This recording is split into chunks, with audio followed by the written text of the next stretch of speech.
Chapter 2591, Zero Wing's new residence. Shifeng could not believe his eyes as he gazed at the elderly man in gray before him.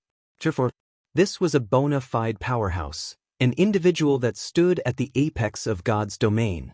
Noticing Shifeng's shock, Aqua Rose's attention drifted to the Tier 4 Great Wizard. At first, she had been surprised, but disappointment quickly followed. She had just noticed the elderly man's growth potential. What a pity, Aqua Rose said, sighing. Tier 4 is amazing, but his secret silver-ranked growth potential will hold him back. Normally, Bronze and Mysterious Iron guards hit their limit at Tier 3. While Secret Silver guards were stronger than Bronze and Mysterious Iron rank, they would hit a wall at Tier 4, with minuscule chances of making it to Tier 5. More of God's Domain's players hit Tier 3 every day, and it wouldn't be long before the various superpowers peak experts began to challenge their Tier 4 promotion quests. Once they completed those quests, Tier 4 NPCs' power would become quite limited, especially that of Tier 4 Secret Silver guards. A Tier 4 Secret Silver guard's combat power was only on par with a Tier 4 peak expert in full, top-tier equipment. They might be strong, but they weren't invincible. A pity. Shifeng shook his head and laughed, but he didn't bother to say more. We've gotten so lucky this time, guild leader.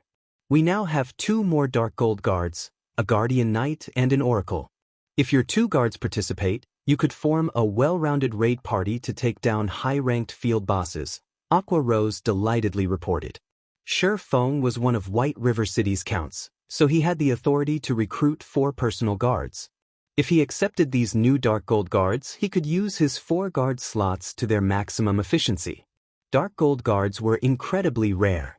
Most, if not all, superpowers didn't even have one. I'll pass on these 2 Dark Gold guards. You and Snow will each nurture one. Both of you are counts too, so you should have some extra slots, Shifeng said, shaking his head. I'll take this gray-clad elder. Dark Gold guards were extremely useful, especially when players wouldn't have to worry about dying.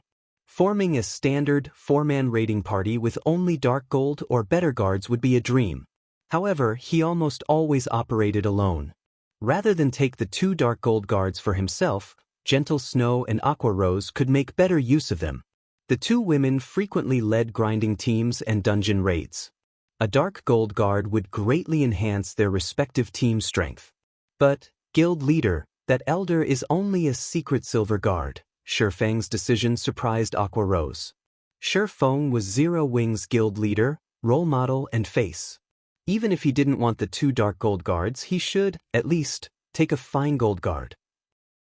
Picking a Secret Silver guard, even a Tier 4 Great Wizard, would make him a laughingstock. A Secret Silver guard is quite powerful, Shifeng said, chuckling.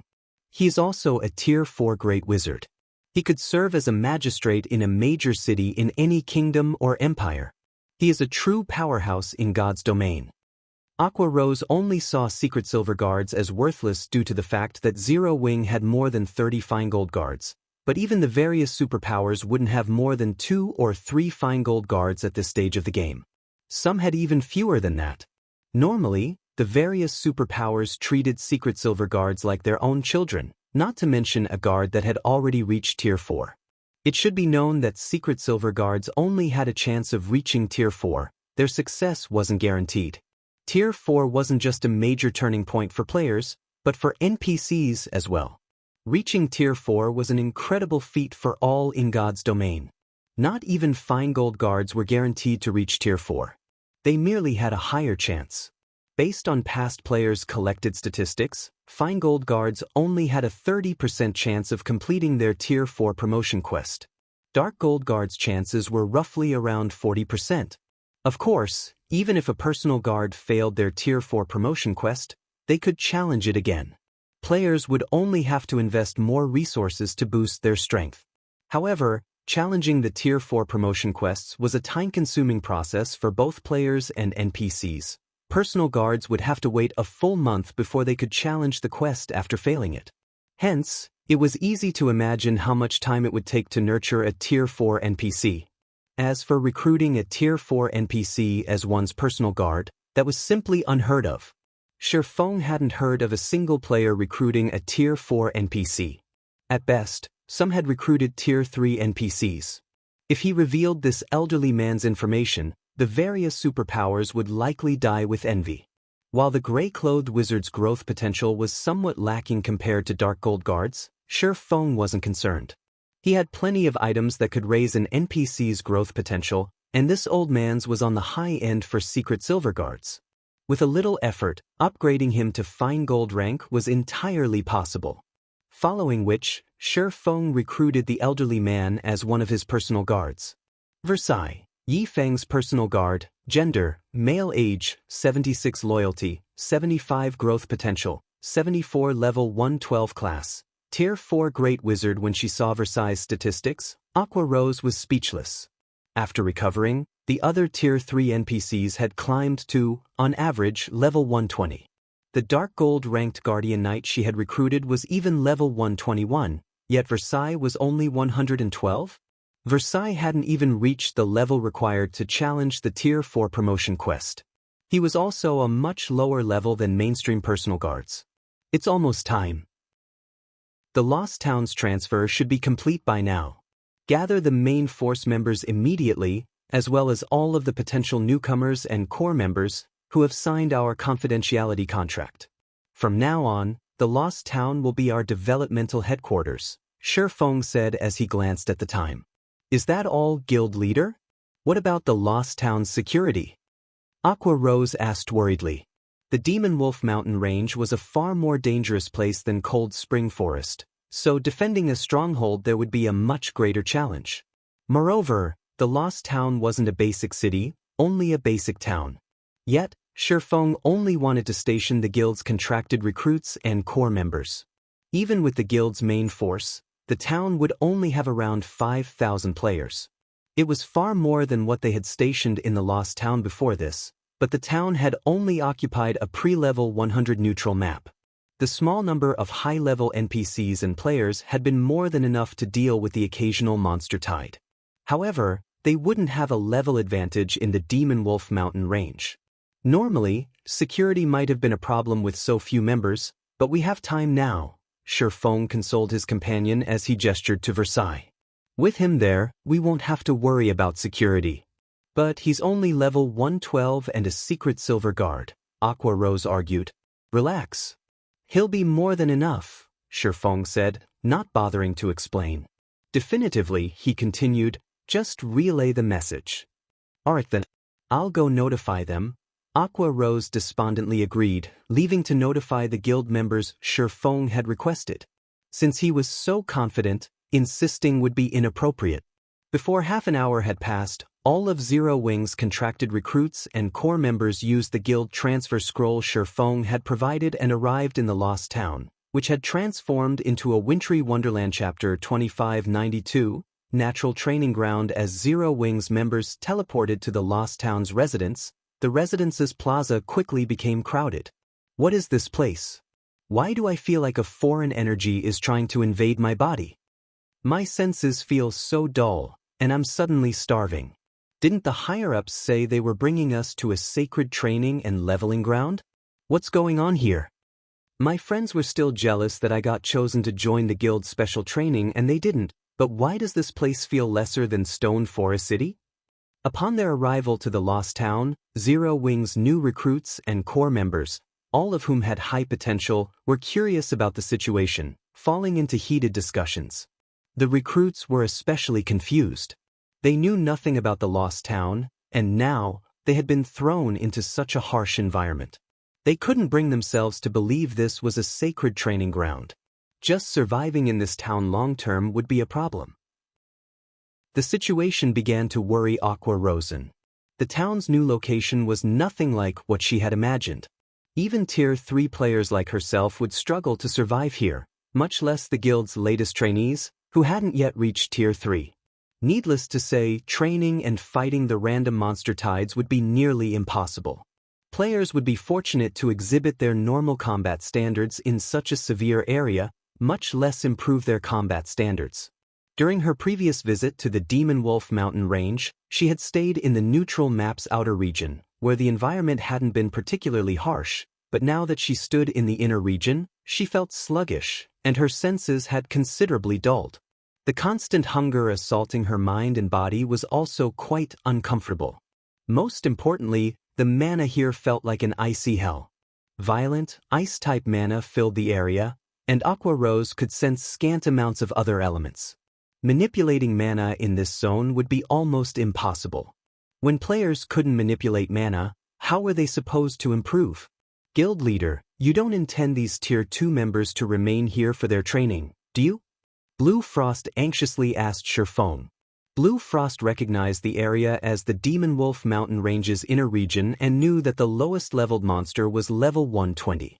This would be an amazing area to level and train for players of his tier and level, but Zero Wing's new recruits and Tier 2 members would only waste their time here. These members were Zero Wing's future. Sending them to such a place to waste their time would cost the guild.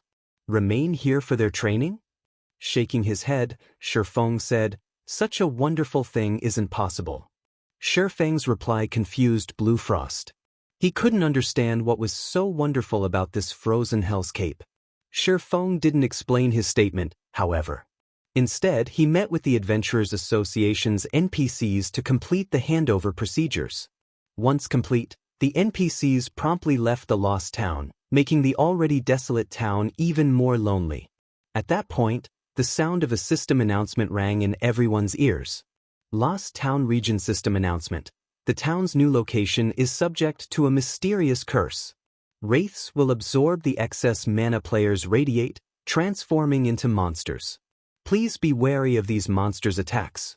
Shortly after the system announcement ended and before Zero Wing's members could digest the information, translucent, humanoid ghosts started to manifest around some of Zero Wing's members. These humanoid ghosts appeared to be clones of the players they stood by. They even had the same levels as their human counterparts. The moment their forms were complete, these ghosts attacked the players. Not understanding what was happening, everyone was stunned. Fortunately, they were all Zero Wing experts, and although their levels and tiers weren't up to standard, they commanded expert combat standards. Even the weakest player there could reach the Trial Tower's 5th floor. They had no trouble responding to the ghosts' attacks appropriately. Meanwhile, the players who hadn't been attacked joined the fray, targeting the ghosts near them. After a moment, however, something else surprising occurred. The ghostly clones had the same combat standards as their human counterparts. Moreover, other players' attacks proved utterly ineffective. Your official training begins now. Be careful of the ghosts that will appear beside you. No one, other than the player the ghosts copy, can do anything to them. If these ghosts kill you, not only will you lose a level but you won't be able to log in for a day. Sherfong warned as he watched Zero Wing's members fight these phantom monsters. The Demon Wolf Mountain Range was no ordinary location. The map's inner region was actually considered a forbidden land. Every forbidden land in God's domain has some mechanic that made survival particularly difficult. The Demon Wolf Mountain Range's inner region had this curse. Sherfong neither knew exactly what this curse was, nor did he know who was responsible for it, but he knew that an endless stream of ghosts would appear to attack and harass any player resting within a town or city established in this area, preventing anyone from remaining in the region long-term. Zero Wing's many members gasped when they heard Sherfeng's warning. How was this training? This was simply an execution. They had now fought these ghosts, so they knew the spirits had the same combat standards as the players they cloned. Unlike players, however, the ghosts weren't affected by the harsh environment. Hence, the monsters commanded their players' peak combat power. In other words, the ghosts were stronger than the cloned players. To make matters worse, they would lose a full level and be banned from the game for a full day if they died. Just how were they supposed to catch up with mainstream experts in this situation? While many of his guildmates complained to themselves, Blue Frost, who was engaged in a bitter battle with his ghost, realized something, and excitement flashed in his eyes. Players were at a disadvantage against these ghosts, and they couldn't even manipulate the ambient mana due to its violent, biased nature. The only option they had left was to find a way to manipulate and use the mana within them to defeat the phantom clones. Since these ghosts mimicked both the player's behavior and combat standards, Players could also predict their opponent's moves in certain situations. With this thought in mind, Blue Frost found his ghost counterpart much easier to fight. He also discovered many of his own flaws, killing 2 birds with 1 stone. Unfortunately, these fights wouldn't benefit Tier 2 players as much as it did Tier 3 players like himself. However, Tier 2 players could still use their skills and spells in this harsh environment, where Tier 3 players struggled. As long as Tier 2 players steadily trained their combat standards and skill and spell completion rates, they were more than capable of defeating their ghosts. Not only weren't these ghosts the problem they had all assumed, but they were also the perfect training partners for experts like them. Only, this kind of training was a little too risky. It wasn't long before the rest of Zero Wings members realized the same, and many stopped complaining, fully immersing themselves in battle. Guild leader, this place is amazing. It is like a natural training ground. Although using it is costly, everyone's training efficiency will be several times greater than normal. The Tier 3 experts who haven't unlocked their mana body's full potential will likely do so after spending a month here, Aqua Rose said, her eyes glowing brightly as she watched the Zero Wing members before her grow steadily stronger. Zero Wing's main force members had already unlocked a sizable fraction of their mana bodies. If they trained here, they'd complete the task in no more than 10 days. Once they did, the guild would have over 100 Tier 3 experts with 100% of their mana bodies under their command. Just thinking about this elated Aqua Rose. Training here was brutal and dangerous, but compared to its benefits, the cost wasn't overly high. Even if players died, they'd only lose a level and some time. Zero Wing's main force members were already much higher levels than the various superpowers peak experts, so the loss wouldn't be a problem. Moreover, the Lost Town now occupied a level 120 neutral map. Grinding for levels would be easy here, and trading levels for progress in unlocking their mana bodies was certainly a worthwhile exchange for Zero Wing. While Zero Wing's members worked hard to improve, Shifeng made his way to the Extraordinary Tower. He didn't pay everyone's battles much mind. The mysterious curse was only an additional benefit for relocating the Lost Town to the Demon Wolf Mountain range. The Extraordinary Tower was still the town's most valuable aspect. The Extraordinary Tower had always been the best location for players to grasp the realm of Truth's principles. Training in this tower could shuttle players from the Truth realm all the way to the Transcendental realm. However, Shifeng had only been able to unlock the tower's 2nd floor, which offered guidance for reaching the Ascension realm, due to a lack of magic crystals. As a result, he hadn't gained any guidance or clues about progressing to the next realm. Now, however, Zero Wing's magic crystal income had skyrocketed due to Stone Forest City's popularity and the Dark World's teleportation gate. After the past few days, the 2 sources had provided more than 300,000 magic crystals, utterly surpassing Shifeng's expectations. And this now allowed Shifeng to unlock the Extraordinary Tower's 3rd floor. Once he reached the tower, Shifeng called up the tower's interface and unlocked the 3rd floor. As he did, he heard the sound of a system notification. System, the Extraordinary Tower's first 2 floors have already been unlocked. Do you wish to pay 1 million magic crystals to unlock the 3rd floor? Unlock it. Chapter 2593, Extraordinary Tower's 3rd floor unlocked. The instant Shifeng chose to unlock the Extraordinary Tower's 3rd floor, 1 million magic crystals disintegrated inside his bag, transforming into a stream of mana that flowed into the tower itself. As the torrent of mana flowed into the Extraordinary Tower, the carved divine runes on the inner walls lit up and repaired themselves. While the divine runes became more complete, the tower's exterior changed significantly. With the Extraordinary Tower in the center, the violent mana that filled the Lost Town began to obey. The mana around the tower became denser, and the tower itself released an old, sacred aura that spread throughout the town, instilling anyone it touched with serenity. What an amazing aura! My hungers even disappeared. That's not all. My mind feels much clearer, and my stamina and concentration have begun to recover as well. I feel like I can fight these ghosts for an entire day without rest. As the sacred aura filled the town, Zero Wing's fighting members rejoiced. They had been at an absolute disadvantage against their ghost counterparts, and they had known death was only a matter of time. The foreign energy was corroding their bodies too quickly. However, the situation had changed. Although their surroundings still lacked any elemental mana other than ice, this sacred aura had cleansed the area of foreign energy. As a result, their minds had cleared during their fight, which would prolong their survival. Meanwhile, every ghost had spawned with a mana life buff, which indicated their remaining lifespan and only had a 6-hour duration. If they could last against these phantoms for more than 6 hours, the ghosts would automatically disappear, even if they couldn't defeat them. In addition, Shifeng had informed them that these ghosts only appeared for each player once a day. If they held on for the full 6 hours, they could spend the rest of their day resting easy in the Lost Town. Of course, players who wanted to dedicate themselves to growing stronger, especially those with high combat standards, wouldn't be satisfied with 6 hours of training. As a result, these players cherished their 6-hour combat session even more than the rest. Moreover, ghosts wouldn't appear for everyone. At the end of the day, these ghosts' appearances were the result of a curse. The stronger a player was, the less effective the curse would be.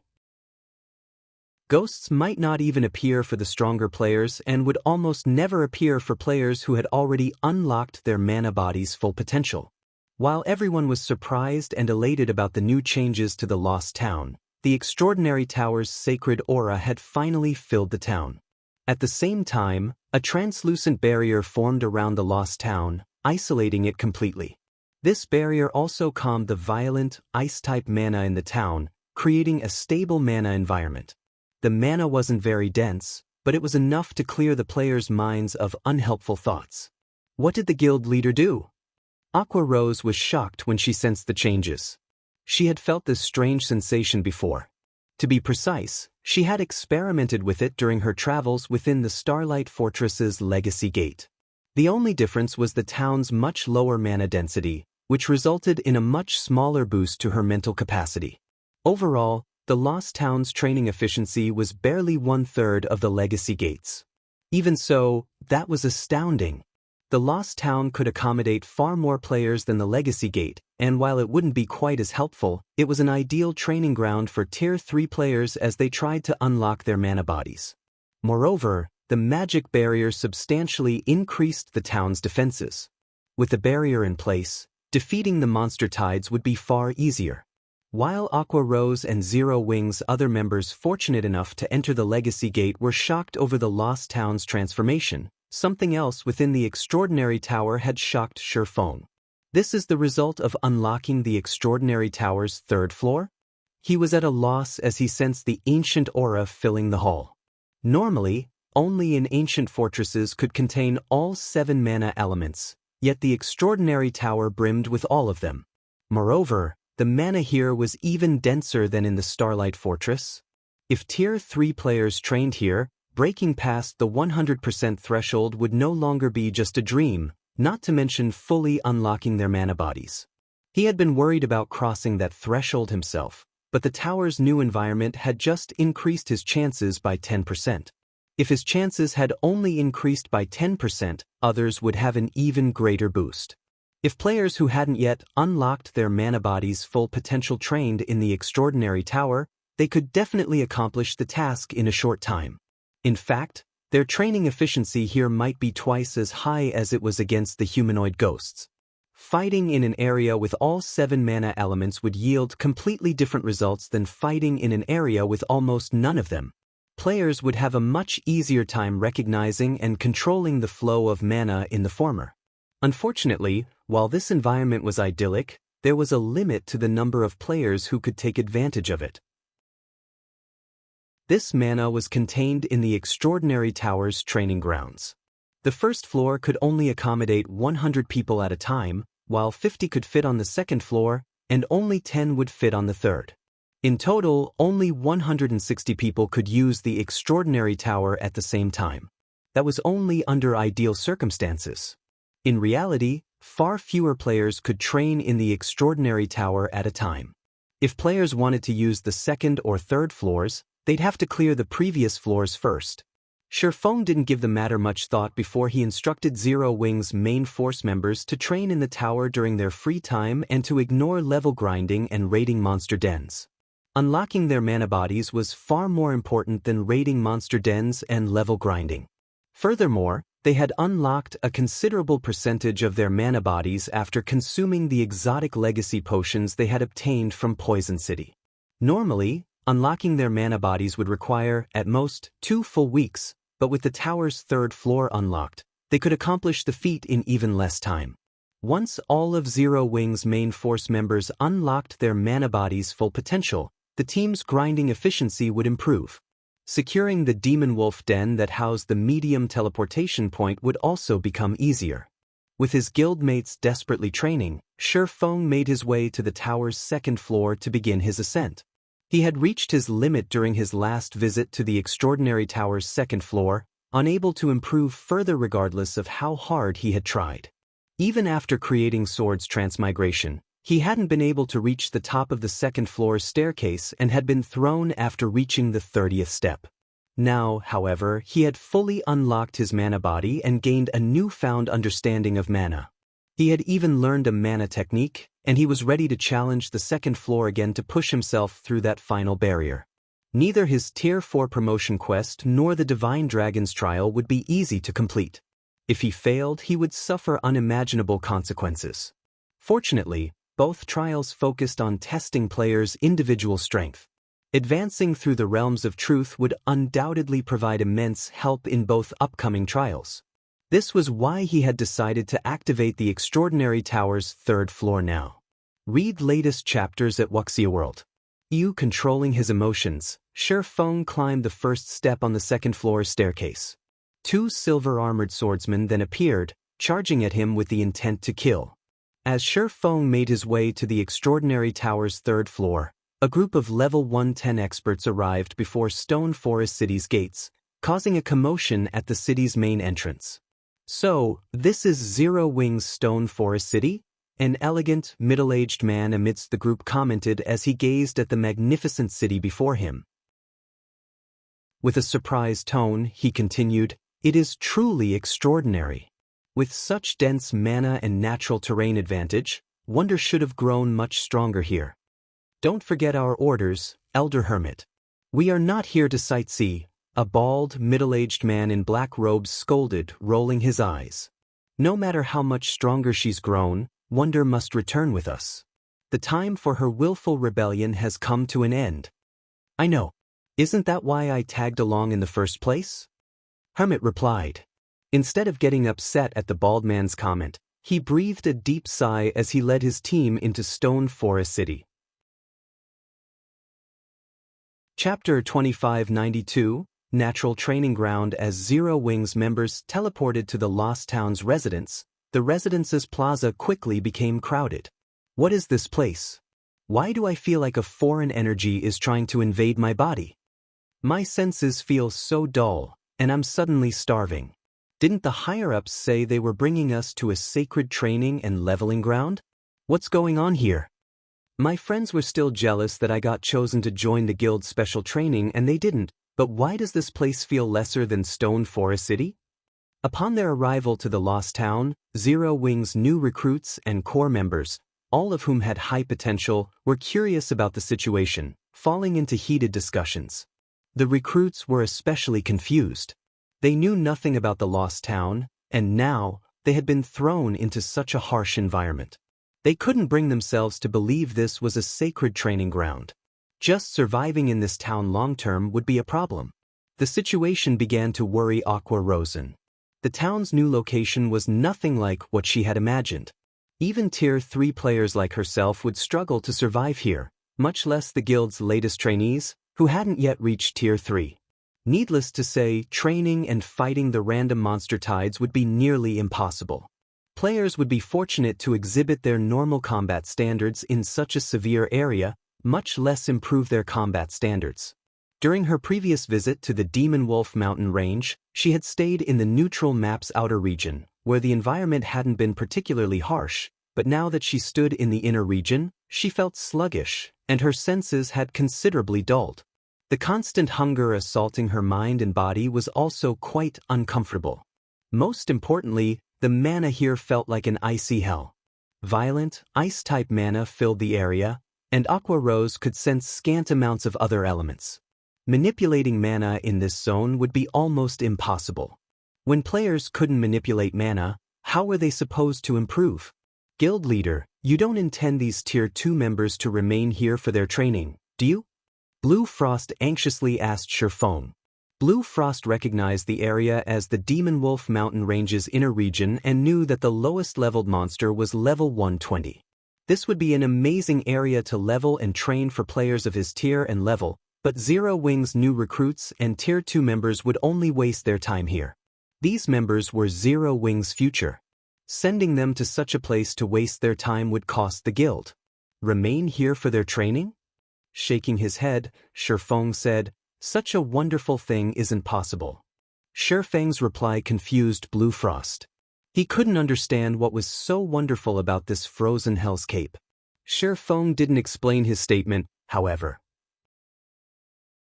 Instead, he met with the Adventurers Association's NPCs to complete the handover procedures. Once complete, the NPCs promptly left the lost town, making the already desolate town even more lonely. At that point, the sound of a system announcement rang in everyone's ears. Lost Town Region System Announcement.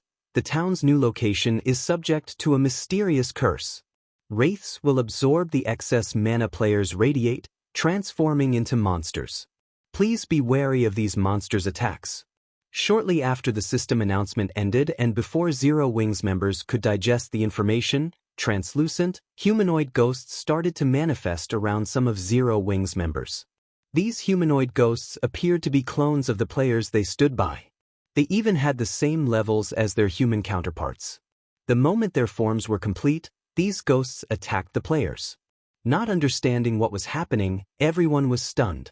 Fortunately, they were all Zero Wing experts, and although their levels and tiers weren't up to standard, they commanded expert combat standards.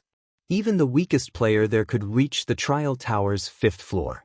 They had no trouble responding to the ghosts' attacks appropriately. Meanwhile, the players who hadn't been attacked joined the fray, targeting the ghosts near them. After a moment, however, something else surprising occurred. The ghostly clones had the same combat standards as their human counterparts. Moreover, other players' attacks proved utterly ineffective. Your official training begins now. Be careful of the ghosts that will appear beside you. No one, other than the player the ghosts copy, can do anything to them. If these ghosts kill you, not only will you lose a level but you won't be able to log in for a day. Sherfong warned as he watched Zero Wings members fight these phantom monsters. The Demon Wolf Mountain Range was no ordinary location. The map's inner region was actually considered a forbidden land. Every forbidden land in God's domain has some mechanic that made survival particularly difficult. The Demon Wolf Mountain Range's inner region had this curse.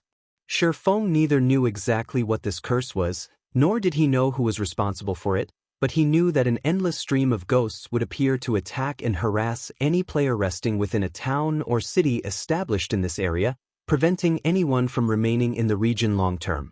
Zero Wing's many members gasped when they heard Sherfang's warning.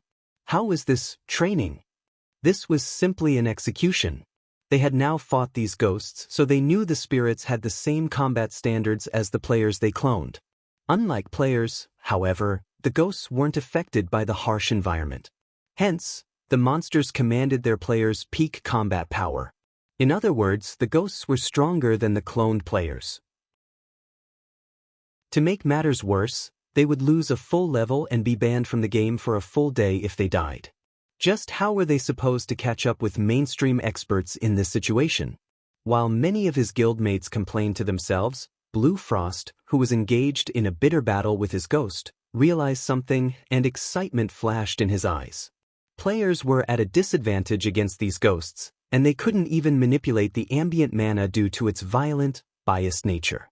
The only option they had left was to find a way to manipulate and use the mana within them to defeat the phantom clones.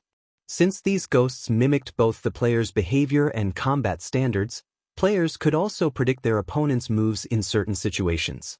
With this thought in mind, Blue Frost found his ghost counterpart much easier to fight. He also discovered many of his own flaws, killing 2 birds with 1 stone. Unfortunately, these fights wouldn't benefit Tier 2 players as much as it did Tier 3 players like himself. However, Tier 2 players could still use their skills and spells in this harsh environment, where Tier 3 players struggled. As long as Tier 2 players steadily trained their combat standards and skill and spell completion rates, they were more than capable of defeating their ghosts. Not only weren't these ghosts the problem they had all assumed, but they were also the perfect training partners for experts like them. Only, this kind of training was a little too risky. It wasn't long before the rest of Zero Wings members realized the same, and many stopped complaining, fully immersing themselves in battle. Guild leader, this place is amazing. It is like a natural training ground.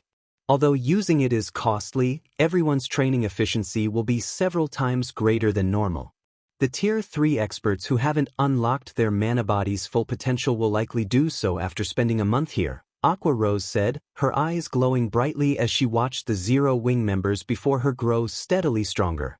Zero Wing's main force members had already unlocked a sizable fraction of their mana bodies. If they trained here, they'd complete the task in no more than 10 days. Once they did, the guild would have over 100 Tier 3 experts with 100% of their mana bodies under their command. Just thinking about this elated Aqua Rose.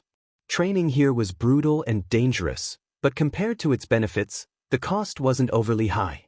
Even if players died, they'd only lose a level and some time. Zero Wing's main force members were already much higher levels than the various superpowers peak experts, so the loss wouldn't be a problem. Moreover, the Lost Town now occupied a level 120 neutral map. Grinding for levels would be easy here, and trading levels for progress in unlocking their mana bodies was certainly a worthwhile exchange for Zero Wing. While Zero Wing's members worked hard to improve, Shifeng made his way to the Extraordinary Tower. He didn't pay everyone's battles much mind. The mysterious curse was only an additional benefit for relocating the Lost Town to the Demon Wolf Mountain range. The Extraordinary Tower was still the town's most valuable aspect. The Extraordinary Tower had always been the best location for players to grasp the realm of Truth's principles. Training in this tower could shuttle players from the Truth realm all the way to the Transcendental realm. However, Shifeng had only been able to unlock the tower's 2nd floor, which offered guidance for reaching the Ascension realm due to a lack of magic crystals. As a result, he hadn't gained any guidance or clues about progressing to the next realm. Read latest chapters at Wuxia World. EU now, however, Zero Wing's magic crystal income had skyrocketed due to Stone Forest City's popularity and the Dark World's teleportation gate. After the past few days, the 2 sources had provided more than 300,000 magic crystals, utterly surpassing Shifeng's expectations. And this now allowed Shifeng to unlock the Extraordinary Tower's 3rd floor. Once he reached the tower, Shifeng called up the tower's interface and unlocked the 3rd floor. As he did, he heard the sound of a system notification. System, the Extraordinary Tower's first 2 floors have already been unlocked. Do you wish to pay 1 million magic crystals to unlock the 3rd floor? Unlock it. Chapter 2593, Extraordinary Tower's 3rd floor unlocked. The instant Shifeng chose to unlock the Extraordinary Tower's 3rd floor, 1 million magic crystals disintegrated inside his bag, transforming into a stream of mana that flowed into the tower itself. As the torrent of mana flowed into the Extraordinary Tower, the carved divine runes on the inner walls lit up and repaired themselves. While the divine runes became more complete, the tower's exterior changed significantly. With the Extraordinary Tower in the center, the violent mana that filled the Lost Town began to obey. The mana around the tower became denser, and the tower itself released an old, sacred aura that spread throughout the town, instilling anyone it touched with serenity. What an amazing aura! My hungers even disappeared. That's not all. My mind feels much clearer, and my stamina and concentration have begun to recover as well. I feel like I can fight these ghosts for an entire day without rest. As the sacred aura filled the town, Zero Wing's fighting members rejoiced. They had been at an absolute disadvantage against their ghost counterparts, and they had known death was only a matter of time. The foreign energy was corroding their bodies too quickly. However, the situation had changed. Although their surroundings still lacked any elemental mana other than ice, this sacred aura had cleansed the area of foreign energy. As a result, their minds had cleared during their fight, which would prolong their survival. Meanwhile, every ghost had spawned with a mana life buff, which indicated their remaining lifespan and only had a 6-hour duration. If they could last against these phantoms for more than 6 hours, the ghosts would automatically disappear, even if they couldn't defeat them. In addition, Feng had informed them that these ghosts only appeared for each player once a day. If they held on for the full 6 hours, they could spend the rest of their day resting easy in the Lost Town. Of course, players who wanted to dedicate themselves to growing stronger, especially those with high combat standards, wouldn't be satisfied with 6 hours of training. As a result, these players cherished their 6-hour combat session even more than the rest. Moreover, ghosts wouldn't appear for everyone. At the end of the day, these ghosts' appearances were the result of a curse. The stronger a player was, the less effective the curse would be. Ghosts might not even appear for the stronger players and would almost never appear for players who had already unlocked their mana body's full potential. While everyone was surprised and elated about the new changes to the Lost Town, the Extraordinary Tower's sacred aura had finally filled the town. At the same time, a translucent barrier formed around the Lost Town, isolating it completely. This barrier also calmed the violent, ice-type mana in the town, creating a stable mana environment. The mana wasn't very dense, but it was enough to clear the players' minds of unhelpful thoughts. What did the guild leader do? Aqua Rose was shocked when she sensed the changes. She had felt this strange sensation before. To be precise, she had experimented with it during her travels within the Starlight Fortress's Legacy Gate. The only difference was the town's much lower mana density, which resulted in a much smaller boost to her mental capacity. Overall, the Lost Town's training efficiency was barely 1/3 of the Legacy Gate's. Even so, that was astounding. The Lost Town could accommodate far more players than the Legacy Gate, and while it wouldn't be quite as helpful, it was an ideal training ground for Tier 3 players as they tried to unlock their mana bodies. Moreover, the magic barrier substantially increased the town's defenses.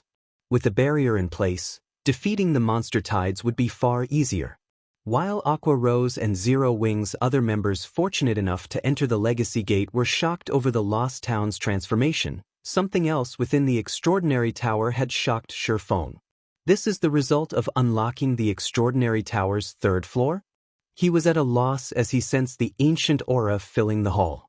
Normally, only in ancient fortresses could contain all 7 mana elements, yet the Extraordinary Tower brimmed with all of them. Moreover, the mana here was even denser than in the Starlight Fortress. If Tier 3 players trained here, breaking past the 100% threshold would no longer be just a dream, not to mention fully unlocking their mana bodies. He had been worried about crossing that threshold himself, but the tower's new environment had just increased his chances by 10%. If his chances had only increased by 10%, others would have an even greater boost. If players who hadn't yet unlocked their mana body's full potential trained in the Extraordinary Tower, they could definitely accomplish the task in a short time. In fact, their training efficiency here might be twice as high as it was against the humanoid ghosts. Fighting in an area with all 7 mana elements would yield completely different results than fighting in an area with almost none of them. Players would have a much easier time recognizing and controlling the flow of mana in the former. Unfortunately, while this environment was idyllic, there was a limit to the number of players who could take advantage of it. This mana was contained in the Extraordinary Tower's training grounds. The 1st floor could only accommodate 100 people at a time, while 50 could fit on the 2nd floor, and only 10 would fit on the 3rd. In total, only 160 people could use the Extraordinary Tower at the same time. That was only under ideal circumstances. In reality, far fewer players could train in the Extraordinary Tower at a time. If players wanted to use the 2nd or 3rd floors, they'd have to clear the previous floors first. Feng didn't give the matter much thought before he instructed Zero Wing's main force members to train in the tower during their free time and to ignore level grinding and raiding monster dens. Unlocking their mana bodies was far more important than raiding monster dens and level grinding. Furthermore, they had unlocked a considerable percentage of their mana bodies after consuming the exotic legacy potions they had obtained from Poison City. Normally, unlocking their mana bodies would require, at most, 2 full weeks, but with the tower's 3rd floor unlocked, they could accomplish the feat in even less time. Once all of Zero Wing's main force members unlocked their mana bodies' full potential, the team's grinding efficiency would improve. Securing the Demon Wolf Den that housed the medium teleportation point would also become easier. With his guildmates desperately training, Feng made his way to the tower's 2nd floor to begin his ascent. He had reached his limit during his last visit to the extraordinary tower's 2nd floor, unable to improve further regardless of how hard he had tried. Even after creating Sword's transmigration, he hadn't been able to reach the top of the 2nd floor's staircase and had been thrown after reaching the 30th step. Now, however, he had fully unlocked his mana body and gained a newfound understanding of mana. He had even learned a mana technique, and he was ready to challenge the 2nd floor again to push himself through that final barrier. Neither his Tier 4 promotion quest nor the Divine Dragon's trial would be easy to complete. If he failed, he would suffer unimaginable consequences. Fortunately, both trials focused on testing players' individual strength. Advancing through the realms of truth would undoubtedly provide immense help in both upcoming trials. This was why he had decided to activate the Extraordinary Tower's 3rd floor now. Read latest chapters at Wuxia World. Controlling his emotions, Feng climbed the 1st step on the 2nd floor staircase. 2 silver-armored swordsmen then appeared, charging at him with the intent to kill. As Feng made his way to the Extraordinary Tower's 3rd floor, a group of level 110 experts arrived before Stone Forest City's gates, causing a commotion at the city's main entrance. "So, this is Zero Wing's Stone Forest City?" An elegant, middle-aged man amidst the group commented as he gazed at the magnificent city before him. With a surprised tone, he continued, "It is truly extraordinary. With such dense mana and natural terrain advantage, wonder should have grown much stronger here. Don't forget our orders, Elder Hermit. We are not here to sightsee," a bald, middle-aged man in black robes scolded, rolling his eyes. "No matter how much stronger she's grown, wonder must return with us. The time for her willful rebellion has come to an end." "I know. Isn't that why I tagged along in the first place?" Hermit replied. Instead of getting upset at the bald man's comment, he breathed a deep sigh as he led his team into Stone Forest City.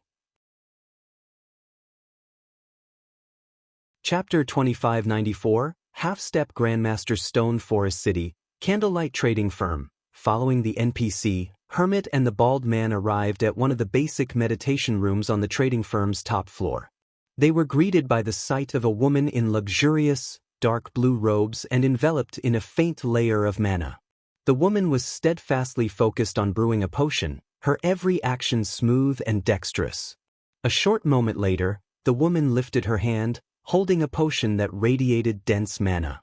She can brew the master-ranked advanced magic resistance potion so easily? She must not be far from becoming a Grandmaster alchemist. The scene had astonished Hermit and his companion. Master-ranked magic resistance potions were quite rare and costly on the market. They could, after all, enable Tier 3 players to roam level 100+ maps with harsh environments. However, Master-ranked advanced magic resistance potions were even stronger. Not only could they help Tier 2 players survive in the severe environments in level 100+ maps, but the potion's effects would also last 24 full hours.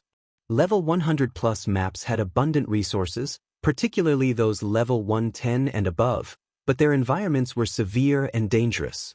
Only Tier 3 players could survive in these maps without aid. Unfortunately, the various powers had too few Tier 3 experts at this stage of the game, and they had to rely on their Tier 2 members to gather resources for their development. Hence, the demand for master-ranked advanced magic resistance potions was incredibly high. However, crafting master-ranked advanced magic resistance potions wasn't easy. Even a master alchemist wouldn't have more than a 30% success rate, and the potions took a long time to brew. Including the current rarity of master alchemists, there wasn't enough supply of these potions to meet demand. Silent Wonder, on the other hand, could effortlessly brew these potions. Moreover, she had completed her last potion with astounding speed. She was efficient enough to take on the work of 3 or 4 master alchemists. With those skills, she was likely on the brink of becoming a Grandmaster alchemist. Rather than Silent Wonder's alchemy standards, Hermit and the Bald Man were far more surprised to see that she had reached level 111. She was actually 1 level higher than they were. It seems the rumors calling Stone Forest City a sacred leveling ground were true, after all, Hermit muttered, staring at the level displayed above Silent Wonder's head in shock. Silent Wonder wasn't a pure combat player. Although players could gain EXP through their subclasses, they didn't earn nearly as much as combat players, who relentlessly grinded monsters in the fields. Despite that, Silent Wonder had still surpassed both of them. This fact alone made it clear how extraordinary a Guild Zero Wing was. Fifth Uncle, Elder Hermit, isn't there still some time before the family competition begins? What's with the sudden visit? Silent Wonder asked, curious to see the two people enter the room. The Azure Chamber of Commerce held a competition between its main shareholder families once a year on the same date. The next competition would begin in 6 days. Even if her family intended to escort her to the Western continent, she had expected they'd only show up the day before. She had no clue why they'd show up so early without prior notice. Moreover, Hermit, the man responsible for Demonstone Town's safety, had come to see her. These two didn't seem like they were simply here to escort her. There is indeed still some time before the competition, but that's not the only reason we've come, the middle-aged man informed her. I'm sure you are aware that the Zeus Corporation's support is a large part of the reason Azure enjoys its current success. Has something happened with the Zeus Corporation? Silent Wonder asked. The Zeus Corporation was one of the top 10 corporations in the world. The corporation's support was also a large part of the reason that the Azure Chamber of Commerce had grown over the years and achieved its current status in God's domain. Moreover, the Zeus Corporation had a considerable portion of the Super Guild, Violet Sword's shares. Violet Sword was relatively ancient, with over a century of history. It was one of the oldest super guilds to rise in the virtual gaming world. Its long history was only second to the 5 great super guilds, and the guild's relationship with the Zeus Corporation was why Azure had developed so smoothly on the Western continent. That's right. Violet Sword urgently needs lifestyle masters, so Zeus has decided that Azure will offer support. Since you are the greatest talent among our family's younger generation, you cannot avoid developing in Violet Sword. We have come to escort you to the guild's headquarters, the bald, middle-aged man explained, nodding. Develop in Violet Sword? But Silent Wonder was stunned. I know you wish to remain in Zero Wing, seeing as it has helped you so much. Helplessly, the bald man continued. However, you know how much the Zeus Corporation has helped Azure. Zeus's help is the very reason that Azure maintains its hold on a Grade 1 or vein. You are one of the lifestyle masters the corporation handpicked. If you don't go, not only will our family lose Zeus's support, but we might also lose our hold on that vein, which Azure relies on to survive. The Zeus Corporation was rich and powerful. It also commanded considerable strength and influence in the West. One word from the corporation is all it would take to throw the Azure Chamber of Commerce to the wolves. Can you give me some time to think, Fifth Uncle? Silent Wonder hesitantly requested. We might have allowed you to do as you wish until now, but this concerns the family's future. We cannot allow you to continue this willful behavior anymore. The bald man snapped. Once the family competition has ended, you will travel to Violet Sword to continue your development. Take this time to prepare. You don't need to worry about your situation with Zero Wing. We will help you settle it. With that, the bald man and Hermit turned and left the room, leaving Silent Wonder stupefied. After leaving the Candlelight trading firm, the two men headed straight for Zero Wing's residence. Don't you think you're being a little too impatient, Wushang? We should have given Wonder some time to accept the situation, Hermit commented, sending a sidelong glance at his companion. Accept it? Do you assume I don't want to? The bald man, Long Wushang, solemnly replied, offering a bitter smile.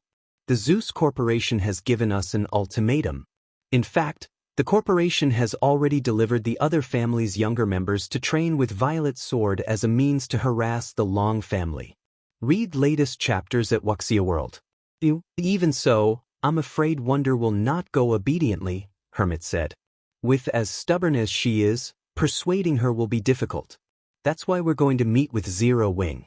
As long as Zero Wing willingly lets her go, she'll be easier to convince, Long Wushang said. What if Zero Wing refuses? You must realize that the guild is not to be trifled with, Hermit worriedly countered. Isn't that why you're here? Long Wushang replied, rolling his eyes. He shifted his gaze toward the nearby guild residents, sneering as he continued, Zero Wing doesn't have a choice. If Zero Wing refuses to let Wonder go, it will suffer the Zeus Corporation's wrath. Chapter 2595, True Ascension Realm Lost Town, Extraordinary Tower's second floor. As Shifeng ascended the staircase to the third floor, more and stronger swordsmen continued to appear. On the first step, he had only faced 2 silver swordsmen. When he reached the 89th step, his opponents were 4 golden swordsmen. Not only had all of these golden swordsmen commanded combat standards nearly on par with the refinement realm, but all 4 had reached the truth realm as well. Combining both aspects, their combat power was far stronger than ordinary refinement realm experts. Moreover, the 4 golden swordsmen's coordination was as seamless as if they shared one mind. There were no gaps in their offense or defense, and they all possessed incredible basic attributes. Even Shifeng struggled to cope with the golden swordsman's assault. If he hadn't had swords transmigration to defend himself, these golden swordsmen would have long since thrown him back down the staircase. I can easily handle these swordsmen one-on-one, but avoiding their coordinated attacks with the physique of a Tier 1 player is impossible. It seems my only option is to force my way through. After 3 minutes of fighting these 4 golden swordsmen, Shifeng realized that continuing this battle was a waste of time. He couldn't find any weaknesses to take advantage of. The only method he could think of to reach the next step was to force his way past these swordsmen. Following which, Shifeng stepped forward and sucked in a deep breath. He then raised the abyssal blade above his head, gathering mana around the weapon. A phantom of a gigantic greatsword immediately appeared above him. Although the extraordinary tower suppressed his physique to that of Tier 1, it did nothing to hamper his mana body. He could easily command his own mana in combat. In retaliation, the 4 golden swordsmen launched a joint attack, aiming for 16 of Shifeng's weak points. Before they had a chance to strike, Shifeng swung down the abyssal blade. Light shadow. Boom. After the phantom greatsword's descent, all 4 golden swordsmen stumbled back several steps, falling out of formation. Taking advantage of the opportunity, Shifeng charged at the nearest opponent. His target reacted quickly. Although the golden swordsman hadn't regained its posture, it used a horizontal slash in an attempt to stop Shifeng's charge. However, Shifeng didn't give the golden swordsman a chance to defend itself as his sacred sword transformed into a streak of light, deflecting the horizontal slash. He then thrust the abyssal blade at the golden swordsman's chest.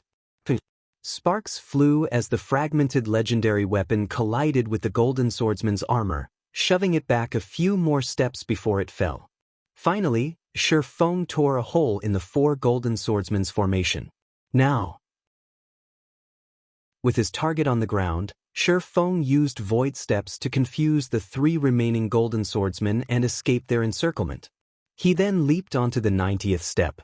The moment Shifeng landed on the 90th step, a swordsman in black robes appeared before him. This black swordsman then thrust his weapon at Shifeng. The thrust was surprisingly powerful, and the instant the black swordsman's blade shot forward, it transformed into numerous particles of light that shot toward Shifeng. It was impossible to tell which attack was real and which was fake. An advanced combat technique? Shifeng's expression darkened when he recognized the move as a combat technique. This black swordsman's basic attributes and combat standards were even higher than the golden swordsman Shifeng had just faced. In fact, The Black Swordsman was on the cusp of reaching the flowing water realm. Combined with its advanced combat technique, Shi Feng was no match for this opponent with just a Tier 1 physique. Of course, this disadvantage wasn't enough to make Shi Feng give up. Instead, he brandished Killing Ray in response. Swords Transmigration. The instant the two weapons met, a deafening boom echoed throughout the second floor. The impact was so powerful that Shi Feng stumbled back down to the 89th step.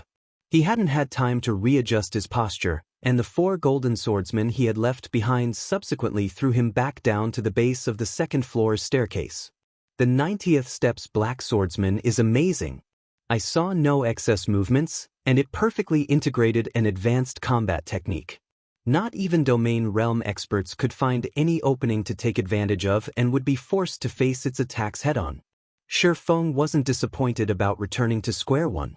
Actually, he seemed rather excited. The Black Swordsman had highlighted some of his own flaws. He had reached the realm of Truth's Ascension realm, and his every action resembled a combat technique, but they weren't. His movements lacked the power of combat techniques. They only possessed the deception of true combat techniques. To put it simply, he hadn't made much progress in the Ascension realm, and his foundations were unsteady. He had only grasped the vague concept of the realm, lacking its crucial concepts. The Black Swordsman, on the other hand, stood firmly in the Ascension realm. Because of this, Shi Feng couldn't yet ascend to the Extraordinary Tower's 3rd floor, despite having reached the Ascension realm. If he could gain even a portion of the Black Swordsman's mastery over the Ascension realm and perfectly integrate basic combat techniques with his every action, his combat power would definitely rise by a large margin.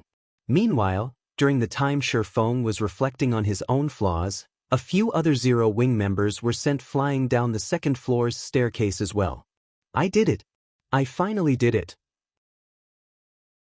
Shadow Sword shouted ecstatically as he looked at the dense mana his body radiated. Turtledove, Alluring Summer, and the others who had fallen down the stairs similarly radiated dense mana. They had obviously unlocked their mana body's full potential. Moreover, Blue Frost, Flying Shadow, Stubborn Bone, and a few other Zero Wing members, who had only begun to unlock their mana bodies, revealed excited expressions. They had made significant progress during their climb on the Extraordinary Tower's 2nd floor staircase. Training in the Extraordinary Tower is really this effective? Shi Feng looked at the players around him, astonished. While the Extraordinary Tower's mana provided quite a bit of help to players developing their mana control, Shi Feng didn't think it'd be such an effective tool in helping them unlock their mana bodies. Learning the rules and how to manipulate mana wasn't an easy task, not to mention adapting those methods to one's mana body. Shi Feng estimated that although Shadow Sword and the rest had been close to unlocking all of their mana body's potential, they should have still needed 3 to 5 days to reach 100%. And yet, they had succeeded in less than half a day.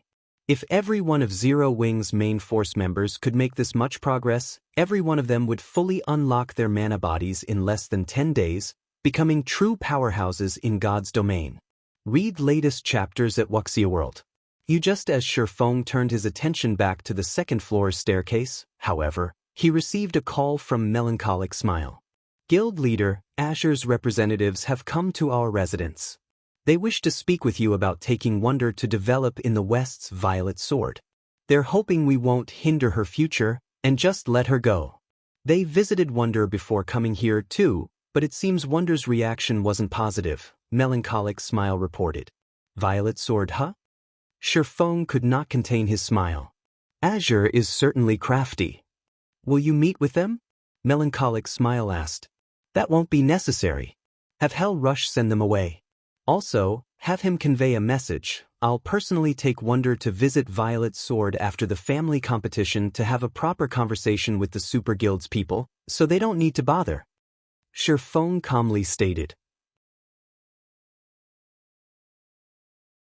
Chapter 2596, Mighty Zero Wing. Times have changed. Stone Forest City, Zero Wing's residence. Long Wushang and Hermit sat by the French window, clearly unhappy, in Zero Wing's large, luxurious reception room. So you're saying that Guild leader Black Flame has no intention of meeting us, Commander Rush? Long Wushang demanded, glaring at Hell Rush, who had just notified them of Shifeng's reply. That's right. He knows what you wish to discuss and requested that I relay a message. Once the family competition is over, he will personally take Silent Wonder to visit Violet Sword, so you don't have to bother, Hell Rush coolly informed the two men, nodding. The message stunned both of them, particularly Long Wushang. Long Wushang had considered many possible outcomes before visiting Zero Wing's residence, and had prepared a variety of arguments to persuade Shifeng to let Silent Wonder go. However, he never considered that Shifeng would simply refuse to meet with them, turning them away.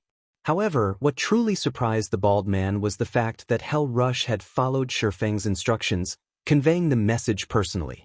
The alliance between Netherworld Empire and Zero Wing was no longer a secret among the various superpowers, especially after the battle at the Dark World's teleportation gate.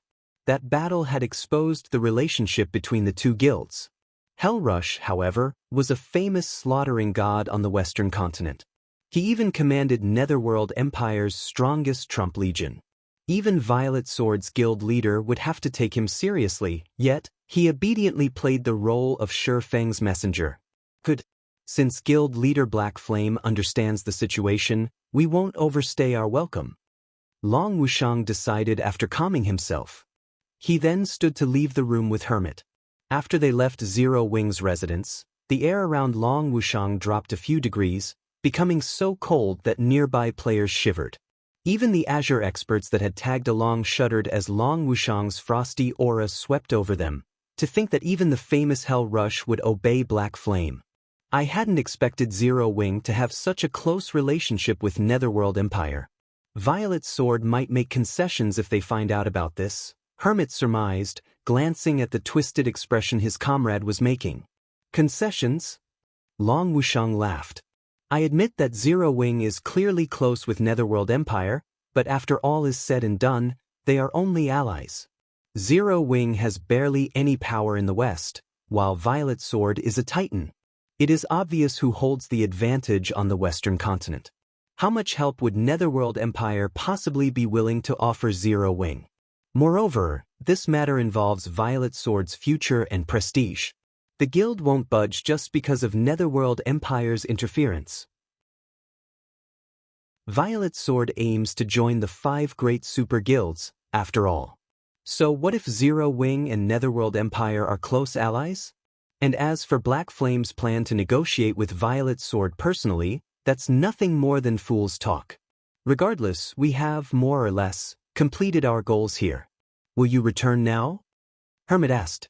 Of course, I am returning, Long Wushang growled, sneering at Zero Wing's residence. Violet Sword has already warned the Long family. Since Black Flame wants to be stubborn, he can't blame me for passing his message on to Violet Sword. I can't wait to see his confidence vanish. Long Wushang then left Stone Forest City and promptly returned to the Western continent. He planned to inform the rest of his family and Violet Sword of everything that had happened. Shortly after Long Wushang's group left, Silent Wonder received news of Shifeng's reply. You're not really planning to visit Violet Sword, are you, guild leader? Silent Wonder asked as she watched Shifeng's image on the screen before her. Refusing to meet with her 5th uncle might have been fine, but Shifeng was playing with fire by declaring that he'd resolve the matter personally. Zero Wing had become a titan in the east, but its roots were still weak on the Western continent. Trying to convince the Zeus Corporation and Violet Sword to abandon their plans would be impossible with the power Zero Wing currently commanded. If this matter weren't handled carefully, Zero Wing could become the Zeus Corporation's enemy, which wouldn't be good news for the guild. I've already committed to it, so naturally, I'll pay Violet Sword a visit, Shifeng declared. And we'll be going in style. Going in style? Silent Wonder could not help but wonder if Shifeng had finally gone mad. They were talking about Violet Sword, and the meeting venue would be in the West. Once the Super Guild learned about today's events, whether or not they reached Violet Sword's headquarters alive would be a problem, not to mention arriving in style. I've heard that Azure's younger generation has been invited to train with Violet Sword. Since that is the case, you should take a break from potion making and focus on training in the Lost Town, Shifeng said, paying Silent Wonder's exasperated expression no mind. Will show your family and Violet Sword Zero Wings strength. But there are only a few days left before the family competition. I'm afraid it's too late to start training now, Silent Wonder complained. Her trust in Shifeng's abilities, particularly his ability to help players level up, was unwavering. He had proven this with Dark Rhapsody and Deity Society's main force members. However, the upcoming competition wouldn't be in the form of a standard duel between players. Rather, it would be a competition of combat standards and techniques. The Azure Chamber of Commerce considered weapons and equipment to be external strength. The chamber was powerful enough that acquiring the best items was only a matter of time. Hence, Azure didn't need its younger members to rely on items, but their potential. However, one couldn't just improve their combat standards and combat techniques in a short time. They would have to train arduously for long periods. Read latest chapters at Wuxia World. Now, there were only 6 days left until the family competition. Seeking a qualitative transformation within such a short time was simply unrealistic. Moreover, while her combat talent was outstanding among Azure's younger generation, she was nowhere close to a match for the top geniuses that devoted themselves to combat. From what she had learned during the previous competition in Demonstone Town, 2 of the younger generation were already close to the domain realm. One individual had already reached the domain realm. In contrast, she had only reached the half-step void realm standard. There was no way she could defeat those geniuses. I know, but beggars can't be choosers. Besides, combat comes in various forms, Shifeng said, realizing Silent Wonder's concerns. In any case, just make your way here. I've already given you access to the Lost Town. You can head to the residence to purchase a transfer scroll. All right, I'll leave immediately, Silent Wonder agreed. Since Shifeng was so confident, she had no choice but to follow his wishes. She had grown massively during her stay with Zero Wing, and she couldn't possibly sully the guild's name. Following which, she left the Candlelight trading firm and made her way to Zero Wing's residence. Chapter 2597, Changes to the Lost Town, Zero Wing's residence. With a flash of light, Silent Wonder arrived in the residence's plaza, looking worried. She was already at the half-step void realm standard, and crossing that barrier soon was entirely possible. A single flash of inspiration is all she would need, especially in her current state. She had already refined her control and pushed her 5 senses to their limits. Making a breakthrough in a single battle was likely. Even if she did, however, she'd, at most, reach the void realm before the family competition began. Her combat standards still wouldn't compare to Azure's combat geniuses. Thus, she struggled to understand why Shifeng suddenly wanted her to train in the Lost Town. This wasn't her first visit to the town, and she was aware of the extraordinary tower's astounding effects. The tower was the very reason she had reached the Truth Realm, although reaching the Ascension Realm was still a major challenge for her. In fact, reaching the Ascension Realm would be much harder than reaching the Void Realm. This place. Before she had even exited the teleportation array, however, the scenery dumbfounded Silent Wonder. Many of Zero Wing's members fought translucent phantom clones both within and outside of the residence. Their battles were fierce, and some even met their demise. Meanwhile, the Zero Wing members watching from the side seemed envious. However, what truly surprised Silent Wonder was the incredibly low mana density within the Lost Town. She couldn't even sense the flow of mana around her. Conversely, the mana within her felt far more apparent than usual. She also found it easier to manipulate. Moreover, her mind didn't feel clogged in the Lost Town like it did in most mana-deficient environments. She knew exactly how valuable such an environment was. The various powers Tier 3 experts were all busy, desperately hunting for methods to unlock their mana bodies effectively, but perceiving the mana within their bodies was incredibly difficult, let alone manipulated. The Lost Town's environment made it easier for players to notice their own mana. Naturally, this would be immensely helpful as they worked to unlock their mana body's potential. Even so, Silent Wonder shook her head, returning to her prior thoughts. While the Lost Town's training environment had improved, she still only had 6 days left. Since travel to the Western continent would require a full day, she only had 5 days to train. Even in such a useful environment, trying to unlock her mana body in 5 days was asking for the impossible. When Silent Wonder entered the Extraordinary Tower, however, she was shocked again. If the Lost Town were a precious training ground, the Extraordinary Tower was sacred, especially to players trying to increase their mana control. In the tower, she could sense the various mana elements around her and their movement patterns. It felt like nowhere else in God's domain. What do you think? Do you think you can unlock your mana body's full potential before the family competition now? Shi Feng asked as he approached Silent Wonder, smiling when he saw her dazed expression. God's domain offered a variety of ways to increase one's combat power, particularly after players reached Tier 3. The benefits Tier 3 players could gain by improving their mana control were in no way lesser than what they could gain by training their combat standards. I can train here regularly? Silent Wonder asked. This wasn't the first time she had stood in the tower, but it had changed drastically. She found it truly hard to believe that she could spend all her time training in such a sacred place. This environment was astonishing, and it had to come at a high price. Of course, Shi Feng confirmed, nodding. He understood Silent Wonder's concerns, and maintaining the Extraordinary Tower was costly. After activating the Extraordinary Tower's 3rd floor, he had to spend 20,000 magic crystals per day to keep the 3rd floor's divine runes active. No first-rate guild could afford the expense, but it wouldn't be a problem for Zero Wing. Zero Wing was more than capable of keeping the Extraordinary Tower running at full power every day. Although I can't make any promises, I should have a high chance of succeeding before the competition, Silent Wonder said after giving the matter some thought. However, are you sure you won't reconsider visiting Violet Sword, guild leader? Violet Sword is the only one harassing my family on the surface, but it's backed by the Zeus Corporation in this.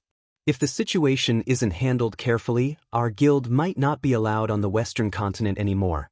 Thanks to her experiments and the ancient potion Shi Feng had given her, she had unlocked over 30% of her mana body. If she focused on training in the Extraordinary Tower, reaching 100% within 5 days was definitely plausible. However, the family competition was a small matter. The Zeus Corporation was the real problem. The West's guilds under the Zeus Corporation's control weren't limited to the Azure Chamber of Commerce and Violet Sword. The corporation had significant shares in a few adventurer alliances as well. Even without Violet Sword's strength, Zeus could easily destroy a superpower in the West by simply issuing a bounty. Meanwhile, most of Zero Wing's power lay in Cold Spring Forest. The guild had far less influence outside of the neutral map. There were also quite a few superpowers targeting Zero Wing in the East, not to mention the West. As long as you can do it, it's fine. Don't worry about the Zeus Corporation. If they really want to fight in the end, I don't mind giving them one, Shi Feng said, brimming with confidence in his guild. That's right. If the Zeus Corporation goes too far, we'll prove that Zero Wing isn't to be trifled with. Aqua Rose commented as she approached. That's why you don't have to worry about anything, Wonder. Just focus on unlocking your mana body. You mustn't let those bastards look down on Zero Wing. Silent Wonder was touched by her companion's assurances, although their comments still rendered her speechless. It was enough of a problem that Shi Feng, Zero Wing's guild leader, liked to cause trouble, but now, Aqua Rose had picked up the habit. They were talking about one of the top 10 corporations in the entire world, not an opponent to be casually provoked.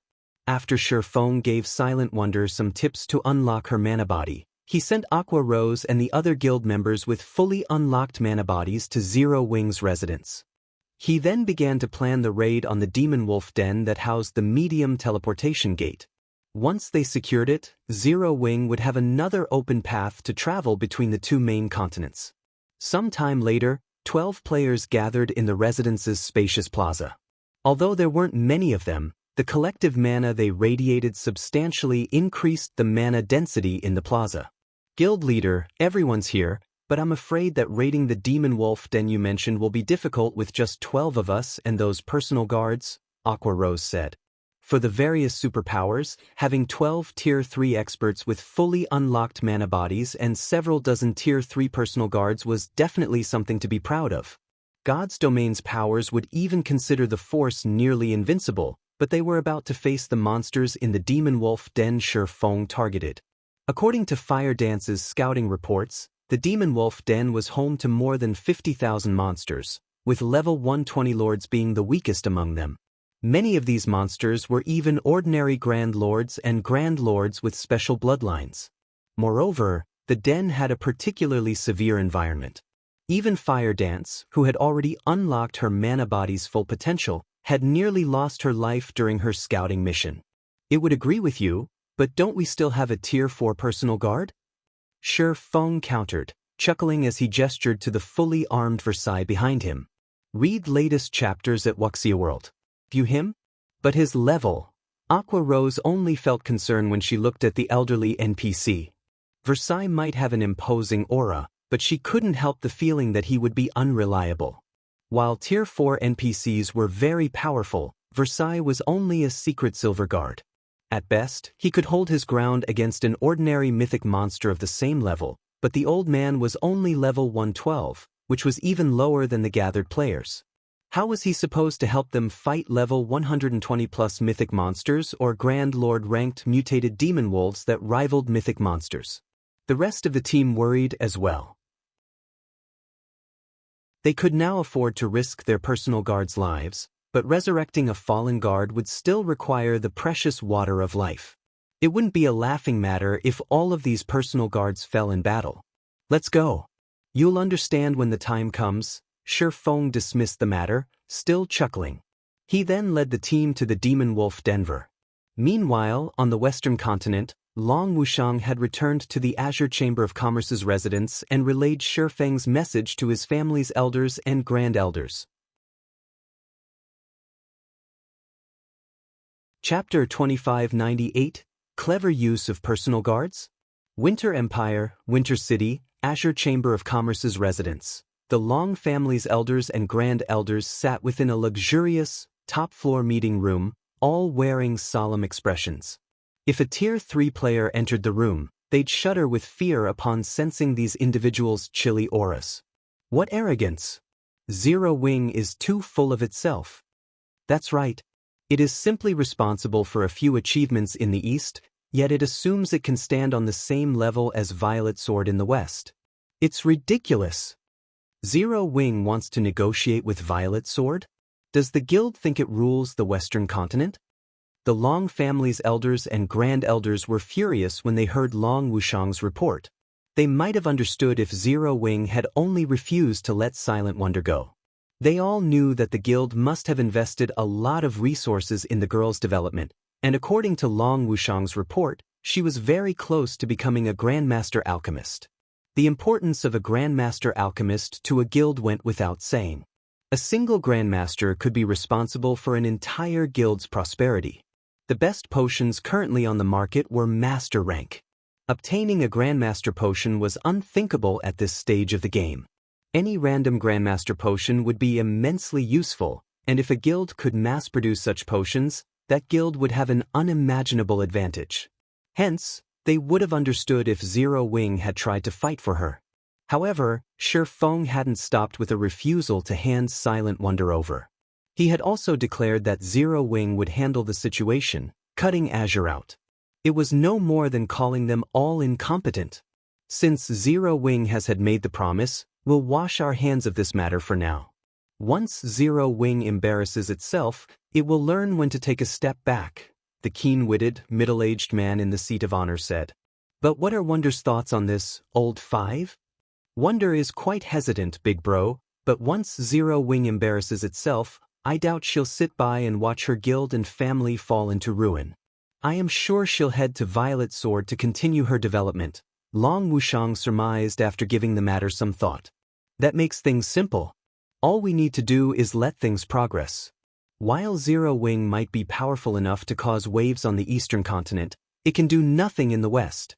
I realize that we don't wish to tie our family's elites to the Zeus Corporation. The company has chosen to use us as an example to unify the powers under its command. "We have no way out of this mess," the clever man said, sighing. The elders and grand elders in the room fell silent. The Long family had become Azure's leading family and enjoyed untold glory on the surface, but in truth, it faced increasing pressure. If the Long family could not continue to grow stronger, only an endless abyss would await them in the end. After all, the Zeus Corporation only supported the Azure Chamber of Commerce. It didn't care who was in charge. As the clever man had said, Zero Wing couldn't accomplish anything on the Western continent. All the Long family needed to do was sit back and watch the show. While the Long family's elders met, Feng and his party finally reached the dangerous canyon within the East's Demon Wolf mountain range after some time traveling on their flying mounts. The canyon was full of level 120+ demon wolves. Quite a few Grand Lord-ranked mutated Crimson Demon Wolves and 3-headed Demon Wolves rested on the canyon's broken cliffs, and 2 20-meter-tall, mythic-ranked 3-eyed Ice Demon Wolves rested before a cave entrance, both radiating powerful, frosty auras. Ice Demon Wolf, demonic creature, High Lord, level 123 HP 63,000, 000/63, 000, 3-headed Demon Wolf, demonic creature, Grand Lord, level 124 HP 540, 000/540, 000, mutated Crimson Demon Wolf, demonic creature, Grand Lord, level 125 HP 1, 200, 000/1, 200, 000, 3-eyed Ice Demon Wolf, demonic creature, mythic, level 127 HP 3,100,000, 000/3, 100, 000. When they saw the countless monsters, Zero Wings members gasped. They had already learned about the incredible number of extremely powerful demon wolves in the canyon from Fire Dance's report. Still, they couldn't help but shudder upon seeing the monsters for themselves. This looked like more of a demon wolf city than a canyon. Even a team with over 5,000 level 120, tier 3 players would struggle to raid this demon wolf den, much less their team of 12 and several dozen tier 3 personal guards. With just a glance, they counted more than 300 3-headed demon wolves and mutated Crimson Demon Wolves, and the Grand Lords guarded every entrance into the canyon. 2 3-headed Ice Demon Wolves also stood guard at the mouth of the cave. The Ice-type mana the 2 level 126 mythic monsters radiated was no laughing matter, and since all of the team's players had fully unlocked their mana bodies, they could sense how much mana the 2 monsters radiated. They felt as if they were staring at 2 gigantic mountains, not just mythic monsters. Enveloped in such overwhelming Ice-type mana, manipulating the ambient mana would be impossible. Although they could use their own mana in combat, their mana would be suppressed, and they wouldn't be able to exhibit their skills and spells' full power. Guild leader, must we really clear out these demon wolves? Cole asked. He had wanted to test his new equipment, but he couldn't help his nervous gulp when he saw the demon wolves here. Even if we rely on the personal guards during the fight, I doubt we'll have an easy time. These demon wolves must be dealt with, but we're not relying on the personal guards. We'll be doing the cleaning ourselves, Feng said, shaking his head. We will. His guild leader's plan surprised Kola. Even working with their personal guards, they'd still have a difficult time defeating these demon wolves, yet Feng informed them that they'd take out the monsters on their own. This had to be a joke. Mitchum. The demon wolves here are special. Not only are there so many and they're strong, but they also have high combat standards. Moreover, this environment's mana suppression is quite powerful, which makes using skills and spells incredibly difficult. Players will have to rely on their combat techniques here. Consider this another training ground. From today on, we'll train here, Feng said, nodding. Once you run out of stamina and concentration, return to training in the Extraordinary Tower and recuperate. When you've rested, return here. Clearing this area will be our main task for the next few days. He had wanted to activate the medium teleportation point, boosting Zero Wing's development speed, as soon as possible. However, Feng's most recent battle on the Extraordinary Tower's second floor had made one thing clear: the realms of truth weren't as simple as he had initially assumed. He had thought he had mastered a considerable portion of the realms of truth's principles, but in reality he only knew the tip of the iceberg. He had never once truly exhibited the realms of truth's full potential during combat. Meanwhile, Tier 3 was only a transition period for true powerhouses. The difference between their strength and that of ordinary experts would become more prominent as players reached level 120 and began to challenge their Tier 4 promotion quests. While Zero Wing had plenty of expert players, very few qualified to be called peak experts, and even fewer were apex experts that had reached the domain realm. Although powerful weapons, equipment, and bloodlines would be quite helpful during players' Tier 4 promotion quests, their combat standards would be the deciding factor between completing the quest or not. This would be particularly true of players who challenged their Tier 4 promotion quests at a low level. They'd face much higher combat standard requirements than if they waited. Since the Zeus Corporation was taking measures to consolidate its power, it was obvious that the various superpowers and major corporations had realized the significance of Tier 4. As a result, they were pooling their resources to nurture their peak and apex experts in preparation for their Tier 4 promotion quests. In the past, the various superpowers had only realized how important Tier 4 was after a few apex experts had completed their promotion quests. However, due to the butterfly effect Shifeng had caused, the superpowers now focused on training their high-tiered experts, rather than rely on Zerg tactics as they had in his past life. Hence, improving Zero Wing members' combat standards was of the utmost importance. If the various superpowers really were preparing their experts for the Tier 4 promotion quests, Zero Wing would be overpowered if it remained passive. Aside from normal training, life-or-death battles with monsters was an absolute must if players wanted to grow stronger. Only by risking their lives in battle could players unlock more of their potential. Now that Zero Wing had the Extraordinary Tower and the Demon Wolf Mountain Range's special region in its grasp, he had to take advantage of these benefits. In that case, Guild Leader, why did we bring all of these personal guards? Aquarose asked, confused. It had taken a lot of manpower to secure so many powerful personal guards, yet Shifeng didn't intend to use them in the fight. She didn't understand what he was trying to accomplish.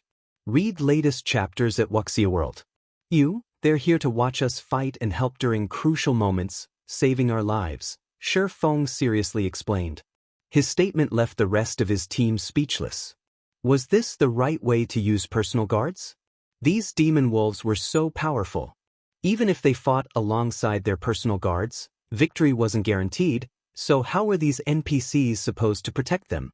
Since there are no more questions, let's begin our training. Shifeng declared, slashing killing ray through the empty air before him and sending a lightning bolt at a group of a dozen or so demon wolves. The attack startled over 1,000 nearby monsters, and the demon wolves turned to glare at Shifeng's group, the rage in their eyes making Kola and the others shiver. Before the team could react, the 1,000 or so monsters charged toward them. Chapter 2599. True Tier 4 Kola and the others grew nervous as the demon wolves swarmed. Most of the monsters were only High Lord ranked ice demon wolves, but with their high levels, their basic attributes could rival that of level 115 Great Lords.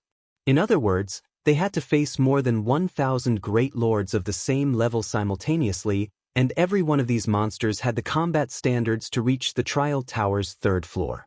Moreover, quite a few three-headed demon wolves ran with this pack. These monsters moved like a powerful tsunami that could wipe out anything in its path. As the demon wolves moved closer, and Zero Wing's members prepared for battle, the pack split into two and surrounded the team. Completing the encirclement, the Ice Demon Wolves opened a path for their Grand Lord-ranked brethren, allowing the three-headed demon wolves to move to the front. How intelligent are these monsters? Kola's eyes nearly fell from their sockets. These demon wolves moved more like a well-trained army than a bunch of demonic creatures, and this army had been specifically trained to target players.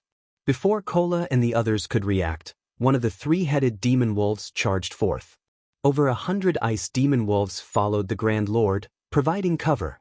Kola immediately responded by charging forward and using Justice Roar on the three-headed demon wolf. Just as the blinding light radiated from Kola, before he could land an attack, however, a playful look flashed in the Grand Lord's eyes, confusing the Guardian Knight. 2 ice demon wolves then appeared from behind the Grand Lord, ramming their heads into Kola. The ice demon wolves bounced off Kola's armor, flying back, and the MT's assault came to a grinding halt. Before Kola could regain his stance, the 3-headed demon wolf's paw descended toward him, enveloped in an ink-black glow. "Don't you dare think I'm that easy to kill!" Kola roared, reacting quickly and raising his shield to block the attack. The instant he raised his shield, however, he was dumbfounded. This time, 3 more ice demon wolves appeared from the Grand Lord's sides. A 2-pronged assault.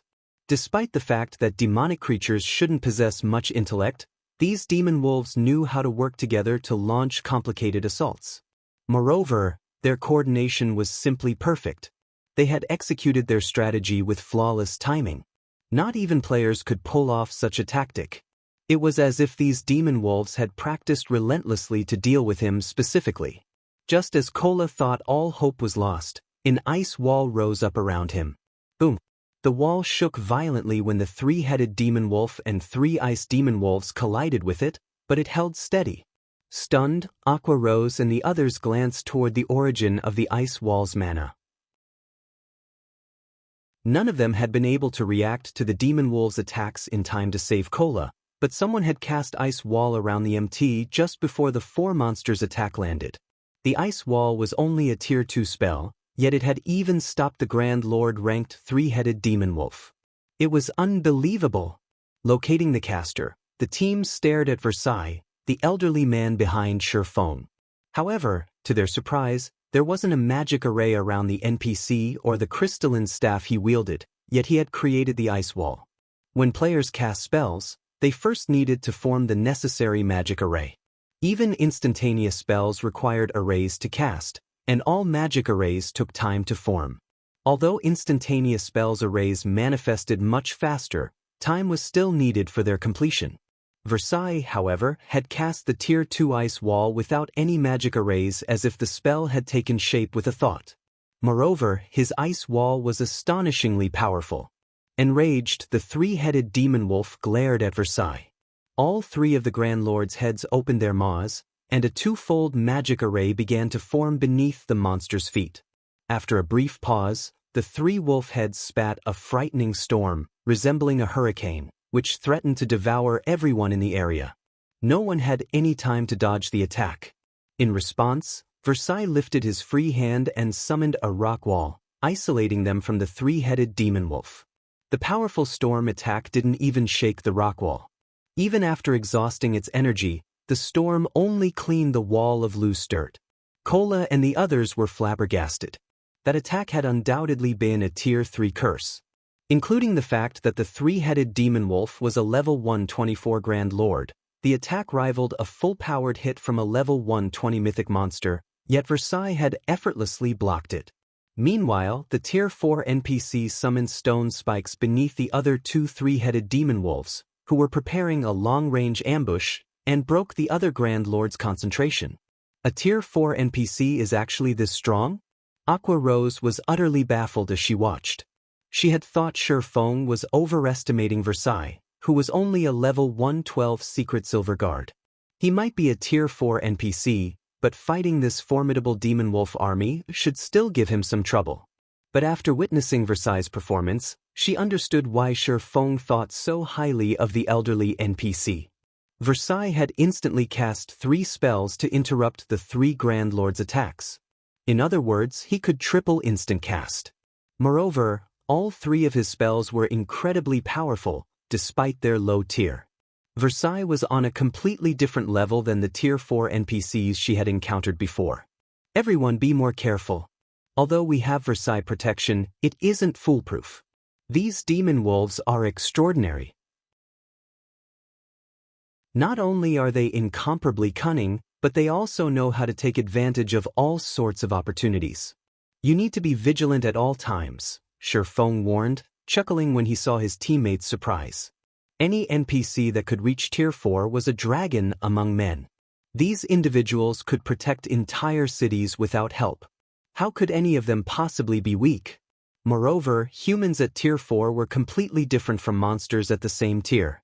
Humans needed to rely on techniques and mana control to complete their Tier 4 promotion quests, but monsters could reach the tier as long as they and their bloodline were sufficiently powerful. Hence, even if a Tier 4 human NPC was slightly lower leveled than a Tier 4 monster, they could rely on their superior techniques to fill the gap. Furthermore, a Tier 4 Secret Silver Guard's growth rate was by no means lacking. Sure Fang's warning snapped everyone from their stupor, and a passionate flame began to bum in their eyes. The demon wolves before them were indeed extraordinary. That was clear after witnessing Cola's brief battle. Not only could these monsters chain their attacks, but they also knew how to target players' weak points. Most importantly, this wasn't a training session, but a life-threatening battle where they could exhibit their full potential. This was a battlefield that all expert players dreamed of. The 11 team members immediately cleared their minds and focused on the fight before them. Although their attention was on the demon wolves in front of them, they kept an eye on the monsters around them as well. Shifeng wasn't idle either. He immediately charged at 2 of the 3-headed demon wolves in the distance, trying to integrate his basic combat techniques in his every movement. Trying to use combat techniques with every action was incredibly difficult. When he had fought the swordsman on the Extraordinary Tower's 2nd-floor staircase, he hadn't spared any attention or time for conducting such experiments. The tower had reduced his physique to that of a Tier 1 player, and he had barely been able to keep up with the 2nd-floor swordsman as it was. If he had tried to combine combat techniques with his movements, his efforts would have yielded the opposite effect. Fortunately, these demon wolves were the perfect practice targets. Not only did they target players' weak points, but he could also maintain his Tier 3 physique during the fight. He would have more than enough energy to spare for practicing his combat technique integration. Shifeng proceeded to engage in a bitter battle with the 2 3-headed demon wolves and several hundred nearby ice demon wolves. Whenever he focused his attacks on the Grand Lords, the ice demon wolves pounced to intercept him. Some of the High Lords even used the chance to launch surprise attacks, preventing Shifeng from using any of his skills or spells. He could only rely on combat techniques, which were faster, to defend himself. As the battle progressed, Shifeng grew increasingly familiar with using basic combat techniques in combat. Initially, he had only been able to execute a basic combat technique perfectly once every dozen or so moves, but he gradually reduced that to 5 or 6 moves. As he did, his fight against the 3-headed demon wolves became easier. Now, even his normal attacks were stronger than the level 124 Grand Lords.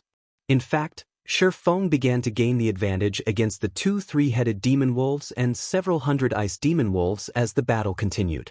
Aqua Rose and the others also improved with flying speed. At first, their fight with the demon wolves had been arduous, and Versailles had had to rescue them from time to time. However, they began to learn how to use their environment, and now all of their movements resembled combat techniques. The team continued to train for 5 consecutive days. During that time, they traveled between the Demon Wolf Den and the Extraordinary Tower. Not only had all of the team members reached the Ascension realm standard in the end, but Fire Dance, Violet Cloud, and Aqua Rose had also created customized bronze combat techniques. Everyone had also leveled with astonishing speed. The Demon Wolf Den's monsters didn't drop loot, but they did grant abundant EXP. In addition, Shifeng had sent the personal guards to clear out a portion of the den while everyone trained. As a result, the team members had leveled twice during the past 5 days. Unfortunately, due to the demon god, Atlok's soul curse, Shifeng had lost one of the 2 levels he had earned. Hence, he had only reached level 118. Sure enough, my combat power has risen considerably after integrating basic combat techniques with my movements. Overall, both my offense and defense have improved. If I can do the same with advanced combat techniques, I might be able to transcend tiers, Shifeng thought as he fought 3 3-headed demon wolves simultaneously. Read latest chapters at Wuxia World. After 5 days of frantic training, he had finally merged basic combat techniques with his movements. Now, he could effortlessly execute a basic combat technique with every action. As a result, his strength had undergone a qualitative transformation, and he could now pass the 90th step on the extraordinary tower's second-floor staircase. However, he still hit a roadblock on the 96th step during his fight with 3 black swordsmen.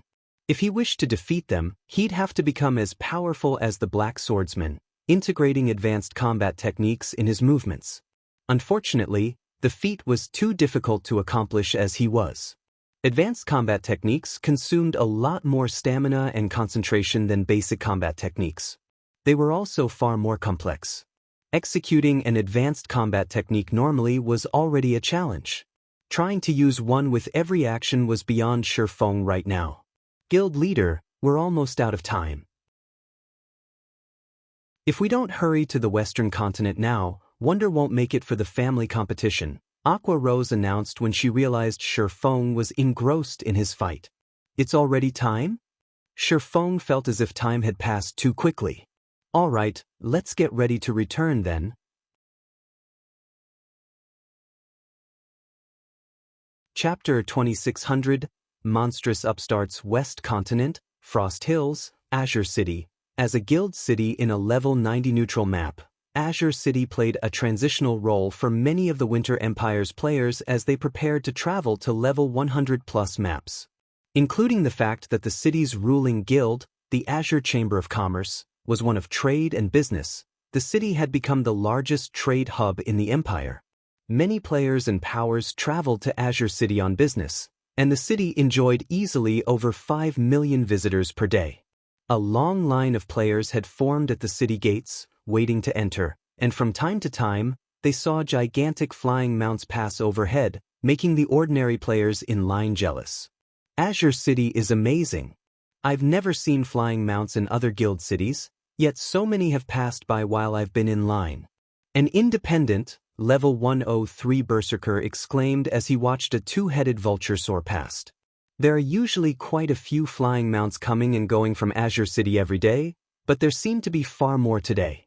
I've heard that Azure is hosting the competition for its younger generation and has invited several powers to watch. I assume those flying mounts belong to the invited powers' upper echelons, a level 108 youth wearing a guild emblem explained. A competition among Azure's younger generation? The comment confused the berserker. What's so great about that? Isn't it just a PvP tournament between a bunch of unknown upstarts? It's not even a competition between peak experts, yet all of these powers are attending with such fanfare. I take it you don't know much about Azure. Azure is a veteran guild run by multiple families. Its main shareholders make their living through virtual reality games. Unlike the various superpowers experts, who generally start training only after turning 15 or 16, Azure's younger generations start their training during childhood. They're all astonishingly strong, far stronger than the various superpowers' ordinary experts. Some of them are even stronger than the superpowers' peak experts, the elementalist youth explained, rolling his eyes. Moreover, this competition revolves around combat standards and techniques. You can learn plenty just by watching the fight. Why else would Azure's partnered powers bother showing up? I bet most of them have brought their younger talents to watch as well. I heard that this year is going to be extraordinary. Many of Azure's younger members have been training with Violet Sword. A few days ago, Violet Sword even announced that someone from Azure's younger generation fought Wildfighter, one of the vice commanders for the Chamber's strongest trump card, to a standstill. Violet Sword's upper echelons were stunned. A level 110, tier 3 swordsman wearing a guild emblem similar to the elementalist youth said, "Fought Wildfighter to a standstill. Who are you trying to fool? Wildfighter is one of the top 30 players on the God's Domain experts list." The independent berserker protested, skeptical. Wildfighter has been famous for over a decade and is a publicly acknowledged monster. I've heard that Wildfighter can hold his ground against a level 110 mythic monster by himself. How could one of Azure's youngsters possibly fight him to a standstill? Almost every berserker player on the Western continent knew about Wildfighter. For many berserkers, he was a goal and idol. Naturally, this level 103 berserker was no exception. This is insider information. One of my friends is a core member in Violet Sword, the level 110 swordsman argued. I wish I could watch the competition too. Who knows? It might give me an idea of how to grow stronger. One-on-one duels between peak experts were rare, and even when they happened, the various superpowers kept a tight lid on the matter. Ordinary players only got to watch peak experts in action when the various major powers or superpowers waged war against each other. However, large-scale battles weren't as useful when trying to improve one's combat standards. Peak experts typically relied on their incredibly high basic attributes to overwhelm their opponents. They rarely used complex techniques in battle. When peak experts met on the battlefield, their fights were rarely one-on-one. To put it simply, opportunities to watch two peak experts rely on techniques in a duel were invaluable. Many players spent big bucks to spectate. While these several players chatted amongst themselves, a sharp cry rang through the air, echoing throughout the area. Everyone turned to find the source of this cry, spotting a giant eagle with a wingspan of over 20 meters. The bird of prey was shrouded in a black fog as it drew closer to Azure City. Crap, that's Violet Sword's Netherflame Eagle. Violet Sword is attending the competition, too? What a powerful aura. That eagle is nearly as strong as a Grand Lord. Nearly? I've heard that the Netherflame Eagle can take down Grand Lords of the same level. Very few flying mounts in the East are as powerful. Awe flashed in everyone's eyes as they spoke about the flying mount above. A flying mount that rivaled Grand Lords of the same level was incredibly useful. As long as players had high enough DPS and that flying mount, killing Grand Lords in the fields with a small team was entirely possible. Furthermore, the Netherflame Eagle was fast enough to save players plenty of travel time. As everyone discussed the flying mount, the Netherflame Eagle blurred as it flew to Azure's residence within the city. When the massive flying mount landed, over a dozen people jumped off its back. They were all level 111, except for the white-haired old man that remained seated. He had already reached level 112. Violet Sword has taught you everything you need to know. I hope you won't disgrace the guild's good name. If you fail, you'd better not mention that I taught you. You won't get a second chance to train with Violet Sword either. The white-haired elder indifferently warned his travel companions. Don't worry, Instructor Tori. We'll show the Long family how foolish they've been to decline your training. A silver-eyed, blue-haired youth with a great sword slung across his back respectfully promised. Good. I will be waiting in Holy Flame City. Do not disappoint your elders or me, the white-haired elder said, nodding. His gaze held a hint of warmth as he looked down at the blue-haired boy. Atop his Netherflame Eagle, the white-haired elder left the city. Meanwhile, the blue-haired youth's group immediately attracted the attention of Azure's members and upper echelons. Fifth Uncle, they've clearly grown a lot stronger during their training, especially Solitary Frost. I still can't believe he fought Wildfighter to a standstill. I've also heard that he has a favorable view of Yen Xiaoqian, and she has made great progress with her training. They won't be easy opponents, Burning Owl cautioned, astonished as he watched the group of youths in the middle of the plaza. Burning Owl had thought he had a chance of securing one of the top 3 positions in the upcoming competition, but after seeing the other family's experts return from their training with Violet Sword, his confidence started to waver. Let's hope Silk Moon has improved as well. Otherwise, our family might struggle to rank among the top 3, Long Wushang agreed, frowning. The Long family didn't expect to earn first place in this competition. The gap between their younger members' strength and the other family's participants was simply too large. Solitary Frost, in particular, was on an entirely different level, and many of the others had already reached the Void Realm. Silk Moon, the Long family's most talented combat player among the Long family's younger generation, was the family's last hope. Just as Solitary Frost's group was about to leave the plaza, and the crowd was about to disperse, everyone heard a loud humming from above the city, causing quite the commotion. Read latest chapters at Wuxia World. What's that sound? Is some kind of special event about to happen in Azure City?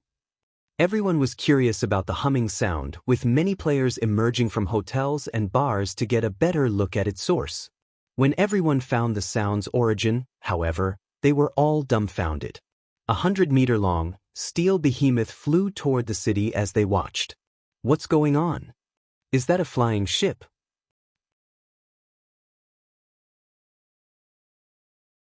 Chapter 2601 E0 Wings Arrival. Competition begins. The flying ship's arrival startled Azure City's players. Many of the powers that had come to watch Azure Chamber of Commerce's competition were stunned. Aside from how rare flying ships were in God's domain, its colossal size was shocking enough. Flying mounts, which most players thought were gigantic, looked like children in comparison. Which power owns that flying ship? Doesn't showing up like this seem like grandstanding? Has a super guild come to watch the competition? Azure City's players fell into heated discussions as they watched the rapidly approaching flying ship. The various powers members, who had come to spectate Azure's competition, were especially taken aback. Everyone wanted to know who owned the airborne vessel. Flying Mount's aerial combat power was nothing compared to that of a flying ship. Such a vessel was also stronger than Flying Mounts in other aspects. A flying ship could instantly elevate any ordinary guilds standing in God's domain. The guild's main force might even develop as quickly as the main force from a first-rate guild. While everyone discussed the ship's arrival, the flying ship drifted to a stop above the plaza in Azure's residence. When it landed, everyone eagerly stared at the ship's hatch, overcome with curiosity. Several cloaked players, all of whom had concealed their information and appearances, disembarked. One woman, however, wasn't wearing a black cloak. Rather, she wore luxurious, dark blue mage robes and instantly became the center of attention in the plaza. Players didn't just stare because of her powerful aura. Everyone was also astonished that she had actually reached level 113. She was the highest-leveled player they had ever seen.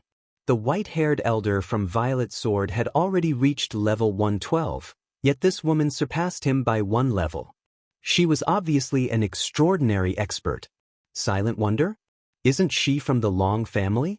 A level 110 Tier 3 ranger, who had come to watch the competition, wondered when he saw her statistics.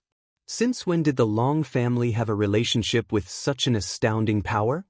To think that, aside from the Zeus Corporation, the Long family has the support of such a powerful entity. It's no wonder why the Long family isn't afraid of the Zeus Corporation. The various spectating powers' upper echelons were surprised when they saw Silent Wonder. They had never considered that the Long family would have such a powerful foundation. For a time, these upper echelons reconsidered their views of the Long family. What grandeur! They actually arrived in a flying ship. Long Wushang, who watched from within Azure's residence, clicked his tongue as Zero Wings members emerged from the Crimson Dragon flying ship. The Crimson Dragon flying ship was Zero Wings' symbol in the east, just as the Netherflame Eagle was Violet Sword's. Only, since information between the two main continents was restricted, few powers in the west knew about the flying ship. Isn't this great, Fifth Uncle? At the very least, our momentum isn't any slower than the others, Burning Owl said, smiling. Violet Sword was too overbearingly famous. The fact that the Super Guild had escorted Solitary Frost's group to Azure City atop a Netherflame Eagle was enough to sway Azure's neutral elders and grand elders. Some had even initiated negotiations with Solitary Frost's and his companions' families. What's the point of this meaningless display now? Actions speak louder than words, in the end. Long Wushang disdainfully dismissed. Zero Wing might have a lot of influence on the eastern continent, but the same couldn't be said in the west. Meanwhile, the Azure Chamber of Commerce's main area of development lay in the west, which was also the Zeus Corporation's home ground. Zero Wing couldn't do anything to help Azure. Little Qian, your opponent has finally arrived, a level 111, Tier 3 female assassin announced, glancing at Yen Xiaoqian. By the looks of it, she's grown a lot stronger. You have a tough fight against her. A tough fight? Yen Xiaoqian only rolled her eyes. Calmly, she said, her alchemy techniques might be stronger, but she's no match for me in combat. The Long family's only decent fighter is Silk Moon. If she hasn't grown stronger since we last met, taking second place in this competition will be a breeze. Yen Xiaoqian's comment had been firm and without any hint of arrogance. She had said it as if it was just a normal fact. The female assassin didn't argue with her friend. What Yen Xiaoqian had said was true, after all. Their combat standards had considerably improved during their training with Violet Sword, and she had to admit that the veteran super guild was impressive. The Azure Chamber of Commerce was no match for Violet Sword when it came to nurturing experts. During Violet Sword's training, Yen Xiaoqian had grown tremendously. Many of Violet Sword's old monsters had even praised her for her talent. Now, she was only half a step away from the domain realm, and many of Violet Sword's old monsters were certain that she'd reach the realm soon. On the other hand, while Silent Wonder was an amazing alchemist, her combat talent was subpar in comparison. She hadn't even reached the Void Realm before the previous competition. Even if Zero Wing were capable and helped Silent Wonder reach the Void Realm since, that wouldn't change anything.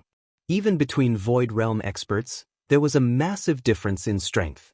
While the female assassin and Yen Xiaoqian conversed, a middle-aged man with a chilling aura and pale complexion approached.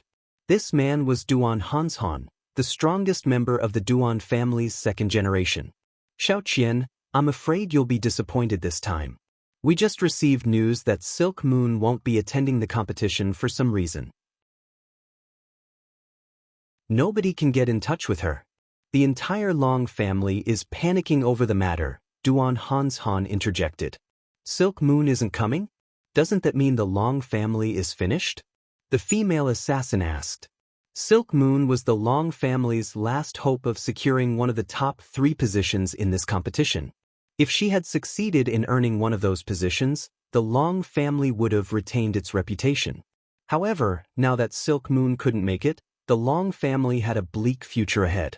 The Long family currently held the right to rule the Azure Chamber of Commerce, but the younger generation would determine the guild's future. If the Long family's successors weren't up to the task, who would trust the family to run Azure? Soon, both the Zeus Corporation and the Chamber's various shareholder families would use the Long family's ineptitude as an excuse to reclaim Azure's ruling rights. That's why all of you need to perform well. We mustn't allow any member of the Long family to take one of the top 3 positions. This isn't just the family's requirement, but the Zeus Corporation's as well.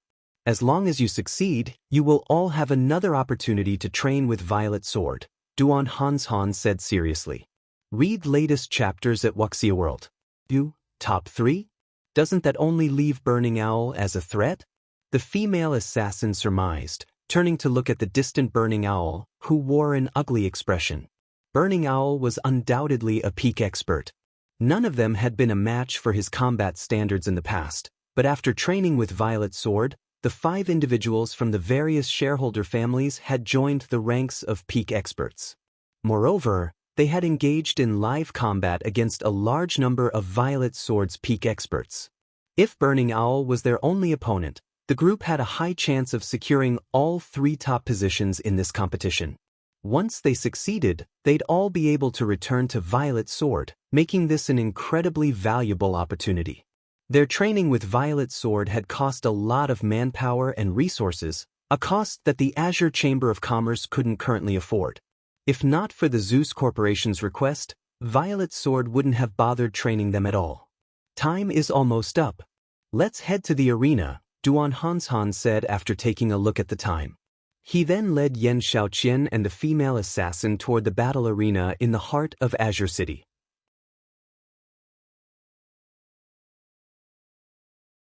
Chapter 2602, Stage Struggle, Silent Wonder's Decision. Azure City, Battle Arena. With the Azure Chamber of Commerce hosting its annual competition, many of Azure City's players had swarmed the battle arena in hopes of watching the battle. However, Azure had stationed several thousand experts around the building to stop the flood of approaching players.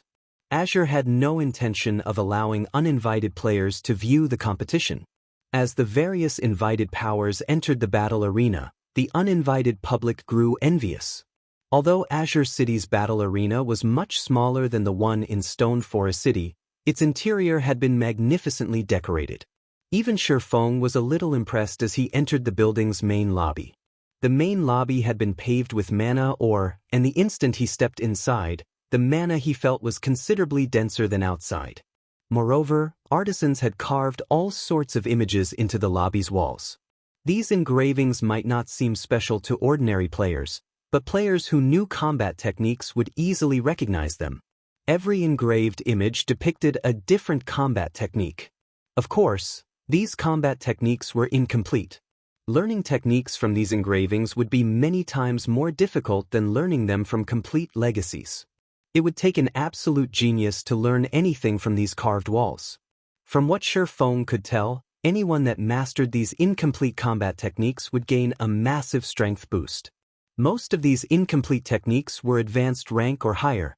Following an NPC, Feng's group soon arrived in the largest arena within Azure City's battle arena. The room could easily accommodate over 10,000 spectators, and all of the stages within had been made with mana Oregon.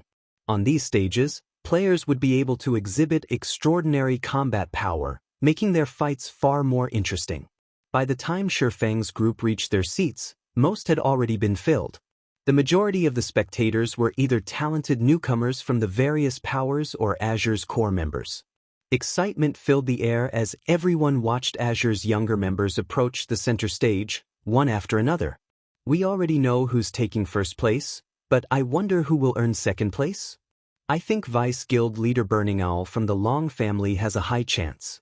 He's already been acknowledged as the third strongest member of Azure's younger generation. I've also heard that he's recently mastered an advanced footwork technique, so he should have grown significantly stronger. Burning Owl might have been strong before, but times have changed. There's a rumor that quite a few members from the other families have reached the Void Realm. I think Burning Owl will have a hard time claiming one of the top 3 spots. All of the spectators had their guesses of who would secure the competition's second place. Everyone was certain that there were 6 candidates that could vie for the position, and all 6 had reached the Void Realm. However, nobody was certain which of these 6 candidates would succeed. After all, players could gain a massive amount of combat power from a single moment of inspiration once they had reached the Void Realm. Hence, all 6 candidates had a chance of taking second place. While the audience chatted amongst themselves, a middle-aged man in light gray leather armor with 2 long swords across his back took his place on the center stage. This man didn't look very old. At most, he should be in his 40s. His aura wasn't all that intimidating either. On the contrary, his aura was as calm as the surface of a lake on a summer day. When he took the stage, however, the arena fell silent. Crap, he's presiding over the competition this time. The GCPs it cost to watch this competition were really well spent. When the crowd saw the middle-aged man, their eyes glowed with excitement. This man was Sinful Flame, the Azure Chamber of Commerce's strongest member. It was rumored that he could even fight Netherworld Empire's #1 assassin and the commander of Mythology's strongest trump card legion to a standstill. He even ranked as one of the top 10 experts on the God's Domain experts list. Sinful Flame rarely appeared in public and generally focused on training for his rematch against Netherworld's assassin and Mythology's commander. With such a mythical individual before them, how could the crowd contain their excitement? Furthermore, during Azure's annual competitions, the first-place winner had the privilege of fighting the host. This meant that the audience would get to watch Sinful Flame in action. This was an incredibly rare opportunity. I won't bore you with nonsense. During past competitions, we have chosen 6 members from the first phase to participate in the main event. However, Azure has gained much over the last year. As many as 7 of our members have reached the Void Realm and beyond. Rather than the usual 6, we will choose 8 individuals to participate in the main event this year. Sinful Flame announced, glancing at the youngsters before him. Any of you who wish to challenge yourselves may begin, but because we have quite a few who have reached the Flowing Water Realm, every member may only challenge 2 opponents, instead of the usual 3. Choose wisely. When Sinful Flame finished his opening statement, the central stage split into 8 smaller stages, each with a 60-yard radius. It gave Tier 3 players more than enough room to display their skills. In addition, the same rules applied to every stage. All players' basic attributes would be equalized.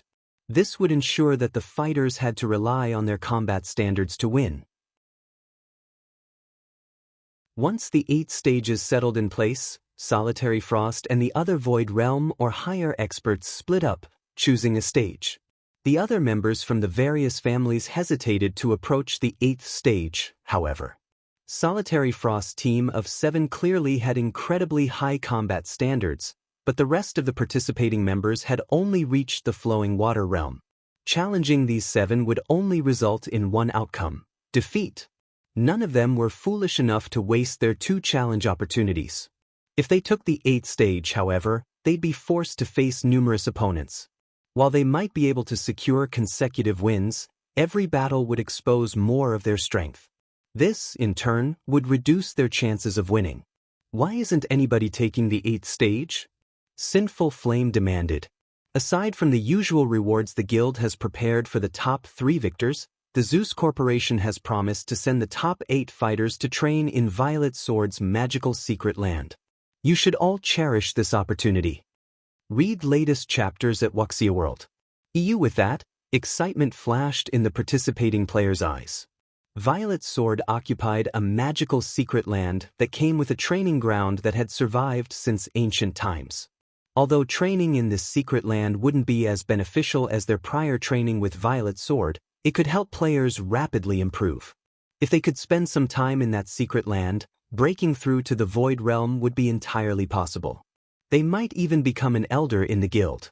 Suddenly, every one of these players made a mad dash for the 8th stage. Is Second Sister holding back?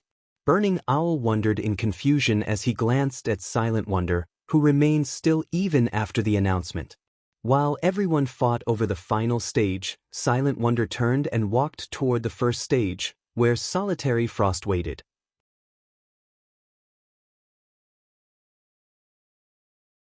Chapter 2603, Overestimating Oneself? That's Solitary Frost's stage. Why is Silent Wonder going there? She's going to challenge Solitary Frost. Challenge Solitary Frost? Is she insane? The players that had been competing for the 8th stage paused, watching Silent Wonder approach the first stage. They were all curious to see what she planned to do. Second Sister? Even Burning Owl was confused as he watched. Even if Silent Wonder wanted to secure one of the top 8 positions, she shouldn't have started with Solitary Frost. Solitary Frost had always been stronger than the rest of Azure's younger generation, and now, after his training with Violet Sword, he was on a completely different level. Anyone that challenged Solitary Frost would only waste one of their opportunities. Yan Xiaoqian was just as astonished as she watched Silent Wonder from her position on the 2nd stage. She might not have been surprised to see the Long family's Silk Moon challenge Solitary Frost, since she would actually have a chance of winning, but why would Silent Wonder challenge that monster of a player? This competition wasn't like the previous alchemy competition. They weren't fighting monsters this time, and superior levels and equipment couldn't help Silent Wonder here. On these 8 stages, everyone's basic attributes would be the same. Players would have to rely on their combat standards and techniques to win. Silent Wonder could never be a match for Solitary Frost in these aspects. Meanwhile, the audience was in an uproar as it watched Silent Wonder. The Long family's elders and grand elders in particular anxiously sat on the edge of their seats. They had, more or less, given up any hope of securing one of the top 3 spots. They only hoped that Burning Owl could hold 4th place, and Silent Wonder would make it into the top 8. They could, to a certain extent, avoid embarrassment if 2 of their representatives ranked among the top 8 fighters. Whether or not the Long family retained its ruling rights over the Azure Chamber of Commerce would depend on Silent Wonder's obedience in training with Violet Sword. As long as she did, the Zeus Corporation would stop meddling in Azure's affairs, and the family would be safe. And yet, the foolish girl was about to waste one of her challenge opportunities on Solitary Frost. That girl is quite brave, Sinful Flame muttered, praising Silent Wonder as she stepped onto the first stage. Solitary Frost, on the other hand, showed no appreciation for Silent Wonder's courage. Rather, he seemed to look down on her. To challenge me directly, it seems you've improved quite a bit in Zero Wing, Wonder, Solitary Frost said coldly. The selection for the 8 finalists had just begun, yet Silent Wonder had chosen to challenge him now. If she were truly powerful, she would be more than capable of facing off against him in the main event. By choosing him now, she was declaring to every player in the arena that he was an easy opponent. Essentially, she was trying to humiliate him. Mitchum, I have indeed improved in Zero Wing, so I'd like to test my limits on you, Silent Wonder honestly replied, nodding. I guess you're serious, then, Solitary Frost reasoned, his anger subsiding as he realized that Silent Wonder wanted to fight him in earnest, not make fun of him. His expression shifted, becoming serious, and he pulled the silver greatsword from its sheath across his back. In that case, show me how much you've grown in your little guild. Thank you. Silent Wonder offered the words of gratitude, knowing Solitary Frost would take her seriously. There's no need for that. I appreciate all true challengers. I hope you won't disappoint me. During my training with Violet Sword, only Yan Xiaoqian withstood a few of my moves. The rest of our generation was too boring and weak to make me work for my victory, Solitary Frost said. By the time Solitary Frost finished his last statement, Sinful Flame had arrived in the center of the stage. Since you both agree, let the match begin, the older man announced after taking a good look at the two youngsters. A roar of excitement swept through the spectator stands when the crowd heard Sinful Flame announce the start of the match. They had never thought Solitary Flame would take Silent Wonder's challenge seriously, and they couldn't contain their enthusiasm. And here I thought I'd have to wait until the main event to watch a Solitary Frost and Burning Owl duke it out. Thanks to Silent Wonder, I'll get to watch Solitary Frost in a serious battle now. I wonder how many minutes Silent Wonder will last? Minutes?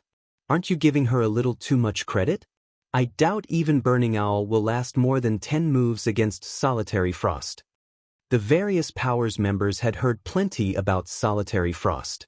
Many of them had even come just to see how powerful the boy, who had fought the famous Wildfighter to a standstill, was. Wildfighter was a legend among berserkers, and getting a chance to see such an individual in action was almost impossible. However, if Solitary Frost fought with all he had, they could get a feel for how strong Wildfighter was. Once Sinful Flame had initiated the match on the first stage, Solitary Frost and Silent Wonder moved to their designated positions and prepared for battle. I've heard that Yan Xiaoqian used to consider you a rival. In that case, I'll use the same move that defeated her against you. I hope you're ready. Solitary Frost wanted Silent Wonder, who stood 40 yards away. Suddenly, the young man split into 4 clones of himself. All 4 figures were identical and radiated similar auras, making them impossible to tell apart. The doppelgangers then split up and surrounded Silent Wonder. Are you kidding me? Solitary Frost is using 4 absolute phantoms so soon. The female, Tier 3 assassin said from one of the other 7 stages, her jaw dropping as she watched Solitary Frost treat Silent Wonder as a true opponent. Yan Xiaoqian, who stood on the stage next to Solitary Frost's, revealed a grim expression as well. Solitary Frost's 4 absolute phantoms was an incredible challenge to overcome for magical class players like her. The 4 doppelgangers weren't altogether fakes. One could only deal damage to Solitary Frost by attacking all 4 at once, and that wasn't the move's most frightening aspect. The true danger lay in the fact that Solitary 9 could control all of his doppelgangers with as much precision as he controlled his own body. Using doppelgangers in combat was immensely difficult in Godunderska's domain. Controlling 2 bodies simultaneously would even reduce a peak expert's combat power. Ordinary domain realm experts would be lucky if they could control 3 bodies without sacrificing some of their performance. However, Solitary Frost could control all 4 doppelgangers without reducing any of their combat power. Of course, landing an attack against a domain realm expert without using a skill or spell was just as difficult. Domain realm experts could perceive all movement within their vicinity, after all. Relying on their keen senses, they could preemptively evade and launch counterattacks. Fighting Solitary Frost's 4 absolute phantoms would be as challenging as facing 4 domain realm experts simultaneously. 4 peak experts, this move was an absolute nightmare. And once a magical class player allowed a melee player, especially a domain realm expert, to move within attack range, it was game over. Amazing! Silent Wonder exclaimed, admiring Solitary Frost's perfect control. Face my 4 absolute phantoms. Silent Wonder's admiration wouldn't slow Solitary Frost down, and his 4 doppelgangers encircled their opponent, rapidly closing in. While Solitary Frost's doppelgangers drew closer, Silent Wonder began to wave her staff. 4 ice walls shot up from the stage around her, protecting her from all sides. Ice walls? She doesn't actually think such a low-tier defensive spell can stop Solitary Frost's attack, does she? The female assassin couldn't help but laugh. The spell, Ice Wall, could only be enhanced to Tier 2. It wasn't anywhere near strong enough to stop a Tier 3 player's full-powered attack. The spell wouldn't even buy Silent Wonder any time. Boring. Silent Wonder's opening move disappointed Solitary Frost a little, but he didn't pause his assault. He immediately cancelled his 4 absolute phantoms before brandishing his great sword. The weapon transformed into 3 identical copies before converging on the ice wall before him. Read latest chapters at Wuxia World. View combat technique, triple heavy slash. Boom. As the great sword crashed into the ice wall, a deafening boom filled the arena. How is that possible? Solitary Frost was stunned when his attack failed to deal any damage to the ice wall. Moreover, the recoil had left both of his arms numb as if he had just struck an impenetrable wall.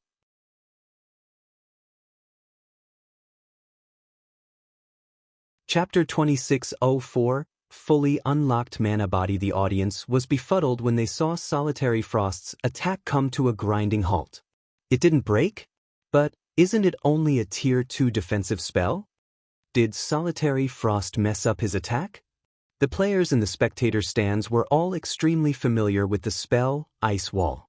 Before players had reached Tier 3, Elementalists had used the spell to help protect their MTs from Great Lord-ranked bosses' attacks. However, both Solitary Frost and Silent Wonder were both bona fide Tier 3 players. Although their basic attributes had been equalized, they both had the attributes of Tier 3 players. A Tier 2 Ice Wall could, at most, buffer a Tier 3 attack. It shouldn't be able to stop such a blow, let alone one empowered with a combat technique. A Tier 2 Ice Wall can actually stop a Tier 3 Berserker's combat technique at full strength? Burning Owl was just as confused as everyone else after seeing Silent Wonder's Ice Wall intact. He had fought Tier 3 Elementalists himself, but when they had used Ice Wall against him, the spell hadn't even stopped his normal attacks. He had tested this multiple times and never once failed to shatter an Ice Wall. Meanwhile, Yen Xiaoqian stared at Silent Wonder in astonishment. Mana! Yen Xiaoqian exclaimed, sensing the dense mana radiating from Silent Wonder. She's already unlocked her mana body's full potential. Yen Xiaoqian wasn't the only magical class player to notice the sudden spike in mana around Silent Wonder. The only explanation any of them could think of was that the Elementalist had fully unlocked her mana body. She actually unlocked her mana body? Amazing! Not even the super guilds have any members with a fully unlocked mana body yet. It seems my trip here wasn't in vain. I'll get to watch an expert with a fully unlocked mana body in battle. Everyone in the spectator stands began to talk about Silent Wonder. Their opinions of her had all changed. Rather than seeing her as just another member of Azure's younger generation, they saw her as a true powerhouse. Good. Wonderful. We might actually have a chance of claiming one of the top 3 positions now. Long Wusheng, who sat among the audience, laughed joyously as he watched Silent Wonder. After failing to contact Silk Moon, the Long family had given up any hope of securing one of the top 3 positions in this competition.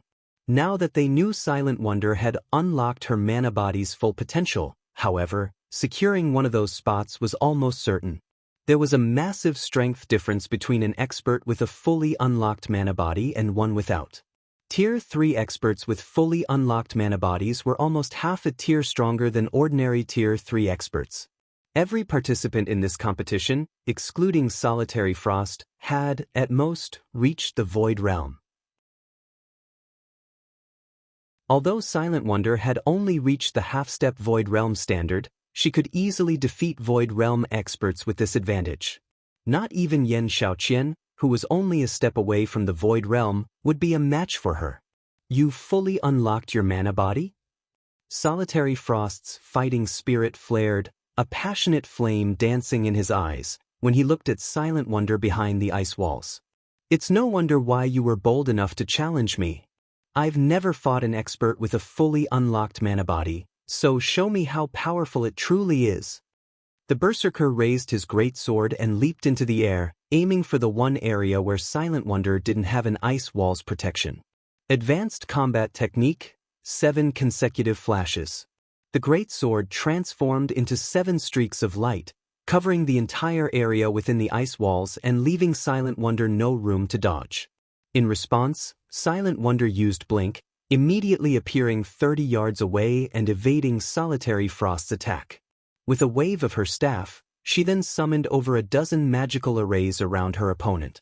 The arrays released a barrage of flame spears, each with enough power to rival a Grand Lord of the same level.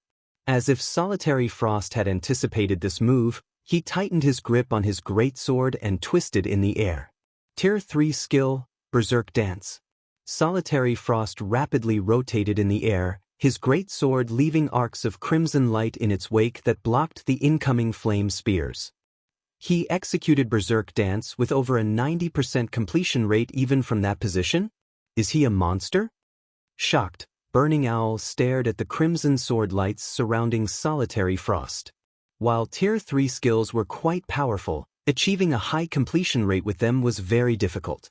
Even as a Void Realm expert, Burning Owl could only execute the Tier 3 Berserk Dance with around an 85% completion rate, and that was only with optimal conditions. Despite activating the skill in midair, however, Solitary Frost's completion rate was over 90%. Meanwhile, just as Solitary Frost was about to land, earthen spikes shot up from the ground below him. A two-pronged assault? That might be useful against peak experts, but it will do nothing against Solitary Frost, the female assassin standing on the nearby stage said, sneering at the magical attack. A domain realm expert could perceive everything within their surroundings. Even a perfectly timed ambush would be useless against such an expert. The instant they took action, the targeted domain realm expert would discover the attack. Still calm, the Berserker brandished his greatsword and shattered the first round of earthen spikes. He then used his momentum to evade the second wave of spikes. Landing, Solitary Frost used Flame Charge, dashing towards Silent Wonder. Rather than make a beeline for his target, however, he combined a complex footwork technique with his charge. The Berserker split into 6 afterimages, rushing towards Silent Wonder from different directions. Advanced footwork, Mirage Steps. His execution was flawless, and the afterimages were impossible to tell apart. In a fraction of a second, he was within 15 yards of the Elementalist. It's over. Your mana body might have tremendously increased your casting speed and power, but you lack control of your surroundings. You still can't use your advantage to its fullest. Solitary Frost roared as he moved within 10 yards of Silent Wonder. He then swung his greatsword. Tier 3 taboo skill, Triple Flame Scythe. 3 flaming crescents threatened to devour Silent Wonder with even more power than that of a Grand Lord of the same level. But, just before the attack landed, a gigantic, crimson magic array appeared beneath Silent Wonder's and Solitary Frost's feet. The instant the array completed, a towering pillar of fire exploded forth. Not only did the flame swallow the 3 flaming crescents, but it devoured Solitary Frost and Silent Wonder as well. Read latest chapters at Wuxia World. You what? A 3-pronged attack? She actually hit a red lotus of fire beneath her? Yan Xiaoqian could not believe her eyes as she stared at the raging pillar of fire before her. Yan Xiaoqian had assumed her rival had only prepared a 2-pronged attack. She had never dreamed that Silent Wonder would use herself as bait to lure Solitary Frost into the red lotus of fire, a Tier 3 curse. After 3 seconds, the flaming pillar subsided, revealing Solitary Frost's charred corpse on the stage. Although Silent Wonder hadn't emerged from her own attack unscathed, she still had 1/3 of her HP remaining due casting Flame Shield earlier. I might not have a good grasp on my surroundings, but when it comes to power and technique, I'm much stronger than you. Silent Wonder told the Berserker's motionless corpse. From above the stage, a bell rang, signifying the end of the match. At the same time, the system announced Silent Wonder as the victory, momentarily silencing the stunned crowd.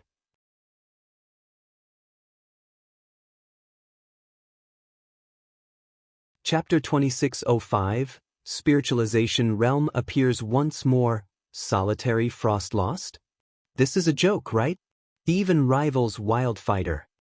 A player can become so strong after fully unlocking their mana body? Silent Wonder's victory flabbergasted everyone. There were quite a few peak experts in the audience, as well as some domain realm experts. Hence, they hadn't had any trouble seeing and understanding what had happened in the battle between Solitary Frost and Silent Wonder. They were certain that Silent Wonder hadn't reached the Void Realm, and there was a massive difference between her and Solitary Frost. Even if her casting speed and spell power had greatly improved, thanks to unlocking her mana body's full potential, logically, Solitary Frost should have been able to bridge the gap by relying on his superior combat standards when their basic attributes were on the same level. In fact, despite not being a match for the Elementalist head-on, Solitary Frost had evaded all of her attacks and targeted Silent Wonder's weak points during the first half of the match. In the end, however, Solitary Frost had still lost. How were they supposed to wrap their minds around this? Second Sister won just like that? Burning Owl was just as stunned as the players in the audience.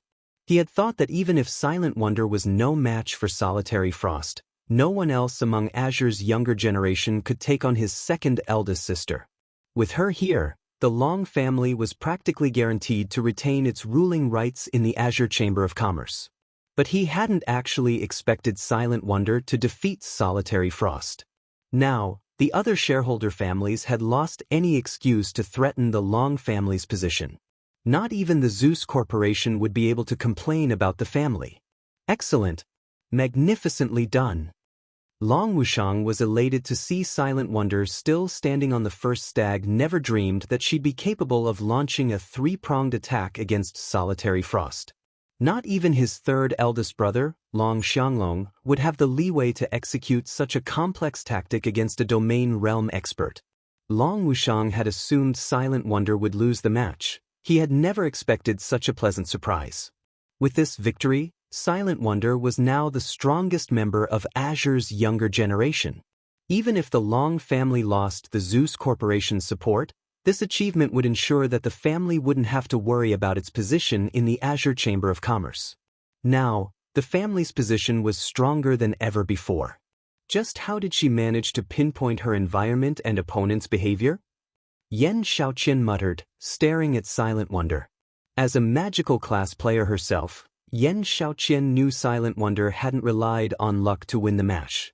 She had planned every move before the match had even begun. Although magical class players typically predicted their battle's progression beforehand, she had never seen anyone assess their opponent to such an extent. Silent Wonder's final move had been especially eye-opening since she had taken into account how much damage her Tier 3 course would deal to her and her opponent. It was as if she had orchestrated the entire battle. Silent Wonder looked like a completely different person to Yen Xiaoqian right now. Her rival certainly hadn't shown such abilities during the alchemy competition. While everyone grumbled about their confusion and dissatisfaction over Silent Wonder's marvelous performance, Sinful Flame gazed up at the girl from below the stage, excitement flashing in his eyes. "Is something wrong, Elder Flame?" A Tier 3 guild elder, who acted as the deputy referee for this competition, asked when he saw Sinful Flame's elation. Sinful Flame had seemed bored when he had been tasked to host the family competition this year. He actually found the responsibility annoying, yet he now seemed excited and interested in a younger member of the guild. It was unbelievable. Sinful Flame had been unfazed when he learned that Solitary Frost had reached the domain realm. Silent Wonder, on the other hand, hadn't even gotten that far. Although she had unlocked her mana body's full potential, she shouldn't be impressive enough to attract someone like Sinful Flame's interest. While unlocking one's mana body was a difficult endeavor for ordinary Tier 3 experts, it was only a matter of time for an expert of Sinful Flame's caliber. He was actually quite close to unlocking 100% and would likely succeed in another 2 weeks or so. Hence, he shouldn't consider fully unlocking one's mana body that much of an achievement. The spiritualization realm. She's reached the spiritualization realm, and she's made considerable progress in it. Sinful Flame declared. It seems the younger generation is full of exceptional geniuses. The spiritualization realm? The Tier 3 elder was confused. He had no idea what Sinful Flame was going on about. Before the elder could ask, however, Sinful Flame jumped onto the stage and approached Silent Wonder. Isn't the match over already? What's Elder Flame trying to do? Was there a problem with the match? The spectators were even more confused to see Sinful Flame on the stage. Normally, the system decided a match's outcome. Its judgment was far more accurate than players, after all. If both opponents died by the end of the match, the system could determine whether they had died at the same time or if there had even been a millisecond between their deaths. No player could do the same.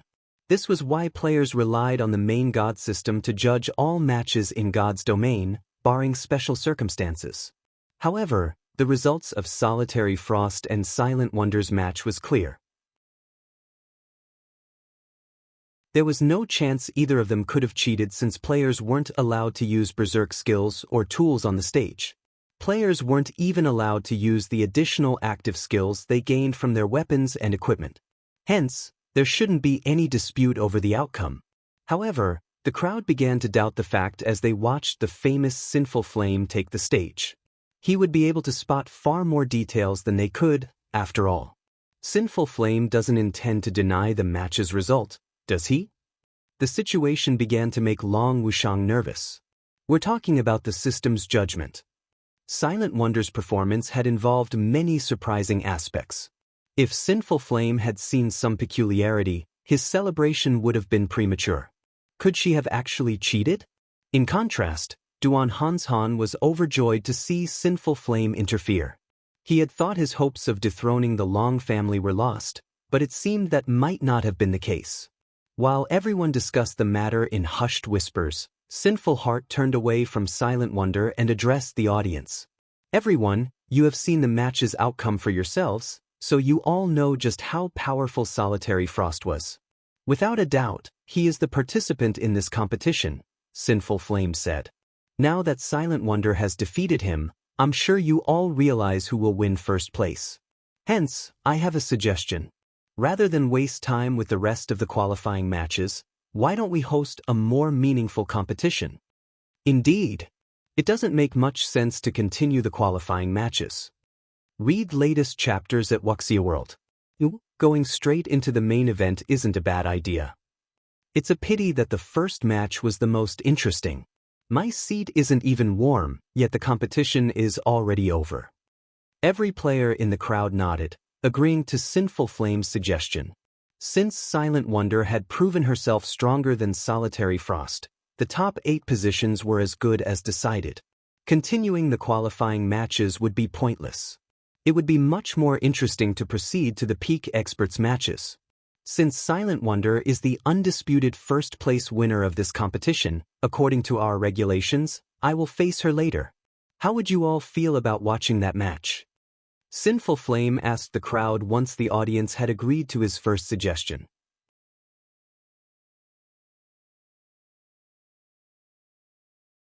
Chapter 2606. There are many who are stronger than me. Sinful Flame's question shocked every member of the audience. What? Sinful Flame is actually eager to fight Silent Wonder? He hadn't seemed very interested in when he had expected to face Solitary Frost. Yet he looks like he's looking forward to the fight with Silent Wonder? Just how strong is she to get a reaction like this from him? Could Sinful Flame intend to learn more about his mana body by fighting Silent Wonder? The man's sudden suggestion took everyone by surprise. Although Silent Wonder's combat power had been astonishing, her combat standards were significantly weaker than Solitary Frost's, not to mention Sinful Flame. The only advantage she had was her fully unlocked mana body. That advantage was also the only reason anyone could think of that would pull such a reaction from Sinful Flame.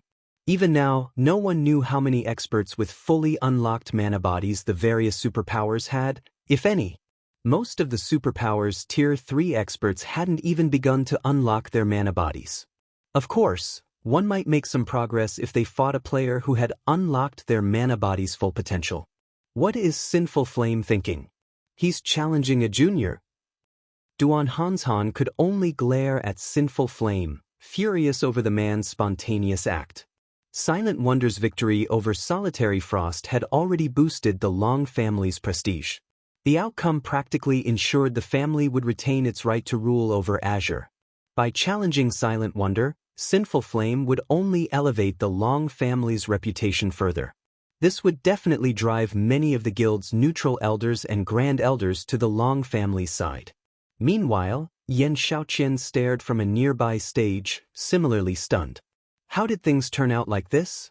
When at combat, Yan Xiaoqian had always been more talented than Silent Wonder. After training with Violet Sword, she had even grown beyond seeing Silent Wonder as a serious opponent. However, it turned out that she had been seriously overestimating her abilities. Not only was Silent Wonder much stronger than her, but one of Azure's old legendary individuals also wanted to challenge the Elementalist. This won't do. I must stop him. Otherwise, the Long family will become unstoppable in Azure. Duan Hanshan snarled, quickly contacting the competition's deputy referee. Just as the deputy referee, an elder working under the Duan family, was about to interfere, the spectators broke into cheers. You have my support, Sinful Flame. Stop wasting time and get this started.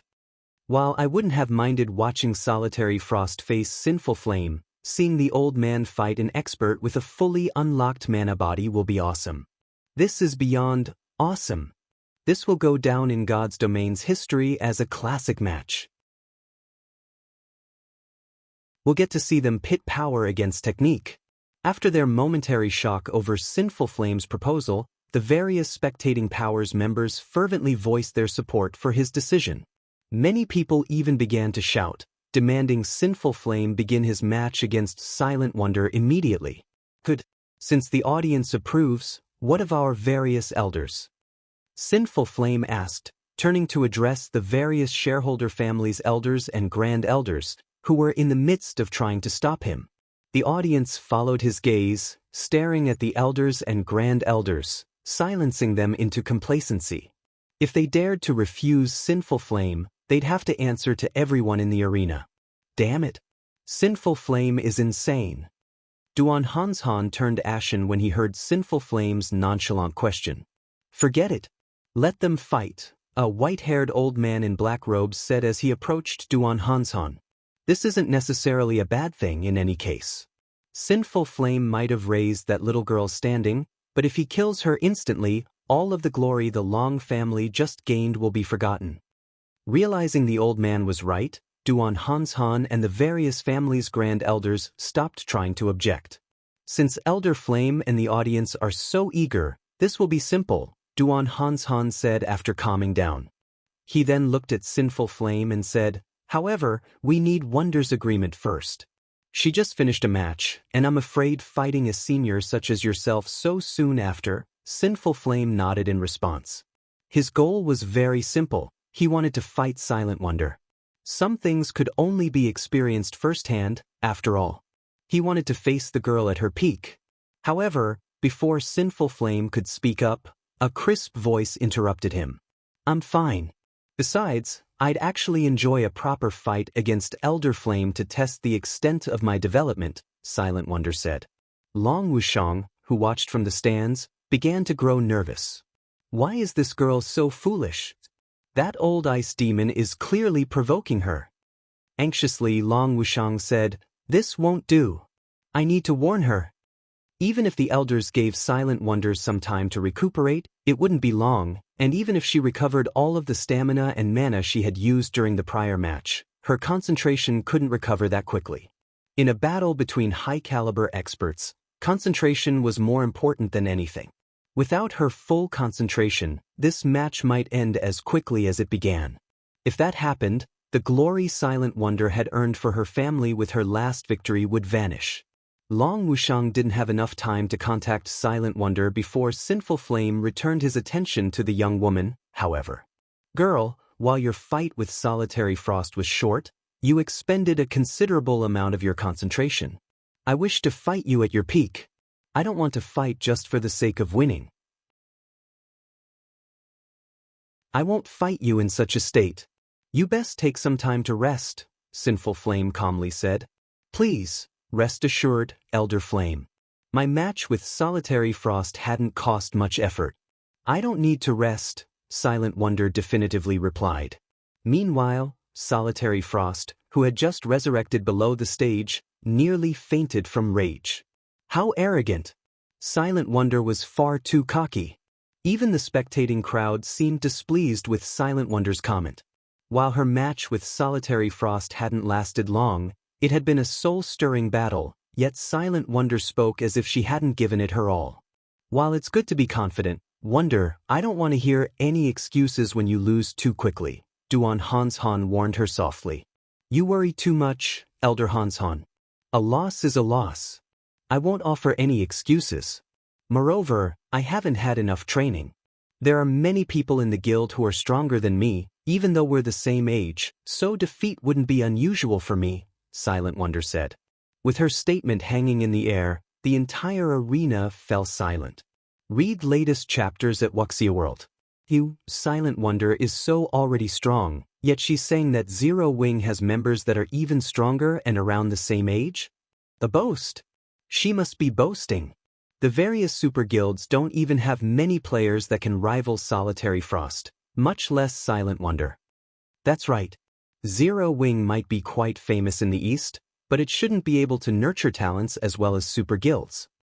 Azure's various shareholder families refused to believe Silent Wonder's claim, glaring contemptuously at her. Since that is the case, I have a suggestion. Seeing as Wonder's concentration hasn't fully recovered, why don't we send one of Zero Wing's young talents in her place? I'm sure Elder Flame will still benefit, and didn't she just say that her guild has plenty of youngsters that are even stronger than her? Duan Hanshan suggested, sneering at Silent Wonder.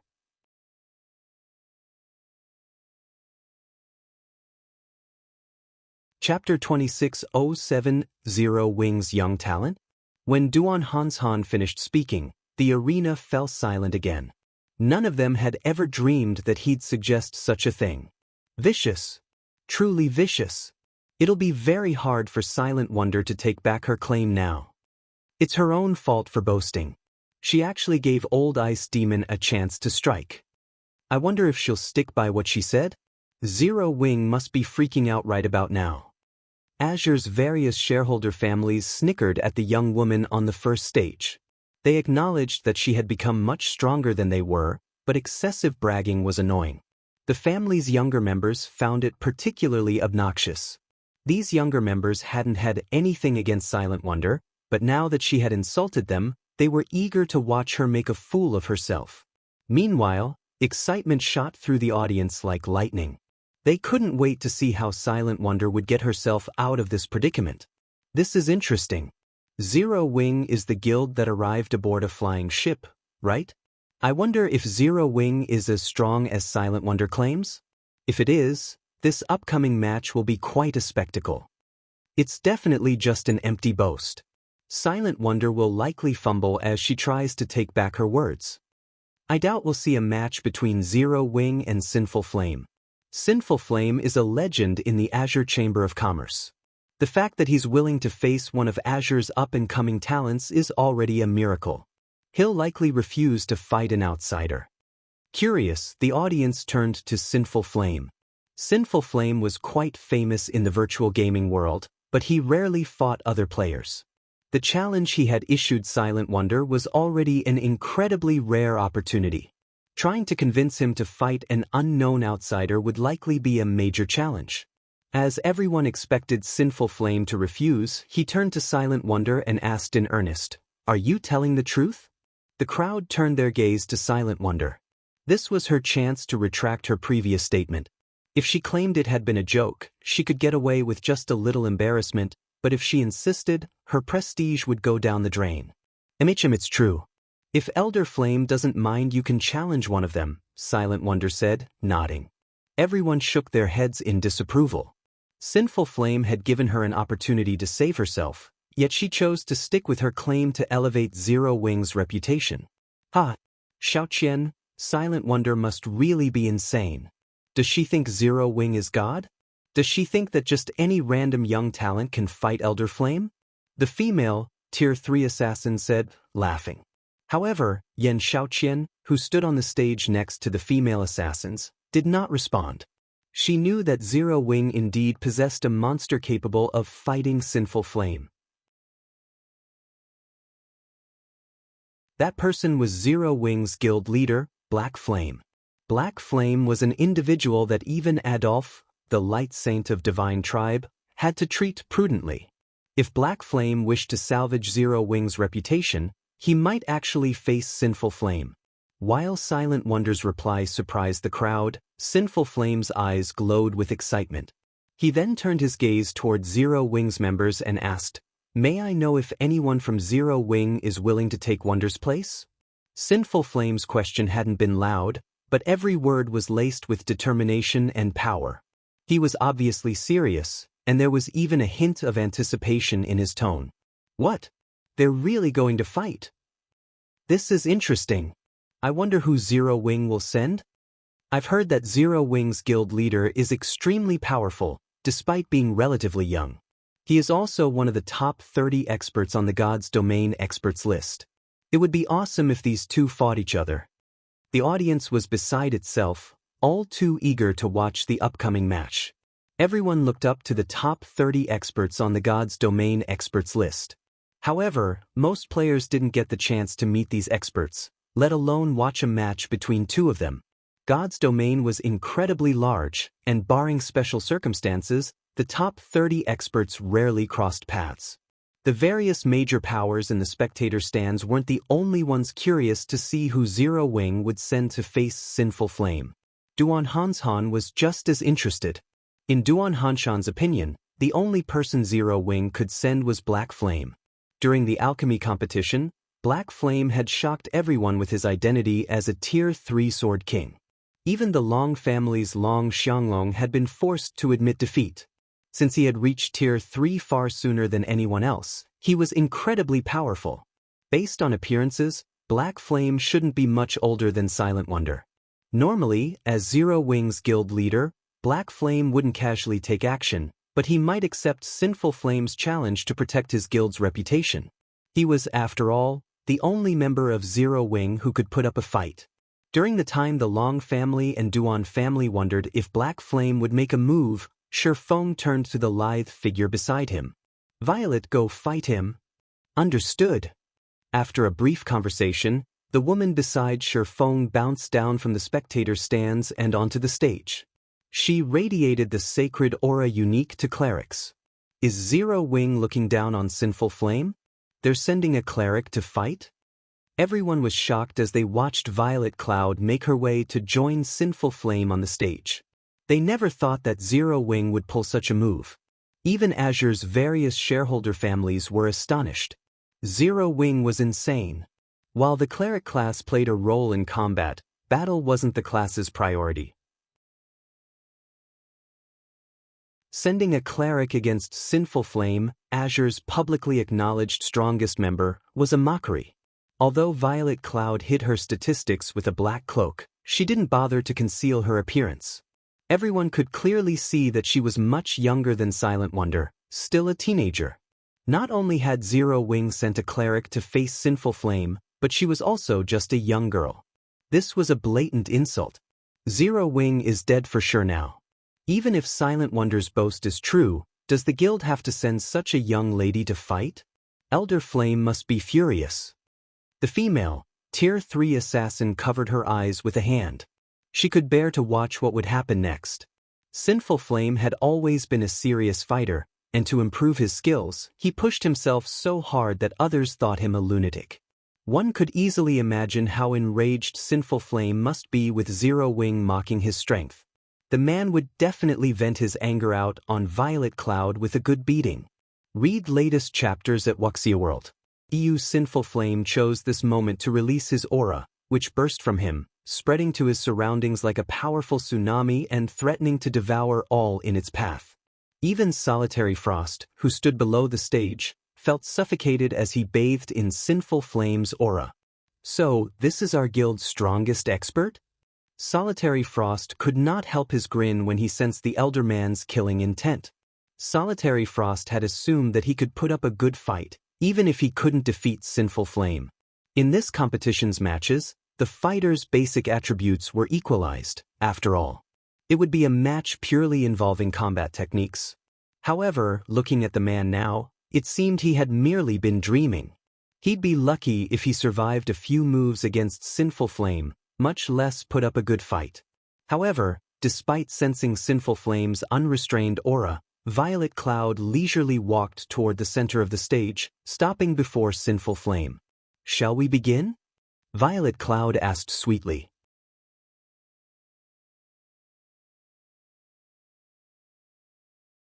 Chapter 2608, Match between Monsters. The entire arena momentarily fell silent at Violet Cloud's words as everyone stared at the cleric girl in astonishment. Is she tired of living? Sinful Flame had already made his dissatisfaction with this upcoming match very clear through his behavior. If not for him serving as the host of this important competition, everyone was certain he would have slaughtered her already. While this was only a fighting competition without any death penalty, Sinful Flame could kill his opponent any way he wanted. Meanwhile, there were plenty of methods he could employ to humiliate Zero Wing. What is Black Flame trying to do? That's Sinful Flame. We'll lose the independent elders and grand elders' support if we anger him. Without them, how is Wonder supposed to negotiate with the Zeus Corporation? Long Wushang grew nervous as he glanced at Shifeng, who remained seated calmly in the spectator stands. Silent Wonder's progress up to this point had astounded Long Wushang. However, if they wished to change the Zeus Corporation's mind, they definitely could not do so without the support of Azure's independent elders and grand elders. Meanwhile, Sinful Flame could be said to be the representative of these independent elders and grand elders. By sending a cleric to fight Sinful Flame, Zero Wing would not only suffer a humiliating defeat at Sinful Flame's hands but also thoroughly offend the man. This was the height of foolishness. At this moment, let alone Long Wushang, even the members of the other shareholder families were at a loss for words at this situation. While it might seem a little shameful, Black Flame clearly could have stepped up to fight. In that case, Sinful Flame would enjoy himself thoroughly and more or less support Silent Wonder.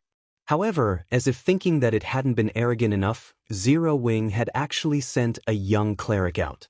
The guild had to be tired of living.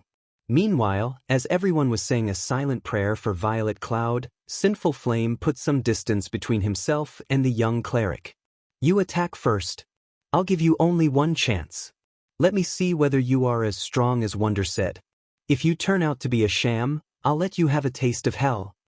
Sinful Flame said coldly as he looked at Violet Cloud. "I can attack first?" Violet Cloud asked strangely. "That's right. If your performance doesn't meet my expectations, I'll make you regret ever standing on this stage." Sinful Flame confirmed, nodding. "Then I'll really attack now," Violet Cloud said tentatively, seeking confirmation once more. "Stop with all the nonsense. I already said I'll let you attack first, so do it. This is your only apport." After Violet Cloud repeatedly sought confirmation, Sinful Flame very nearly lost what little patience he had left. However, before Sinful Flame could finish his words, Violet Cloud suddenly took out her staff and started chanting an incantation. Immediately, with Violet Cloud as the center, a silvery gray, twofold magic array appeared on the stage and sucked in a massive amount of mana from the arena.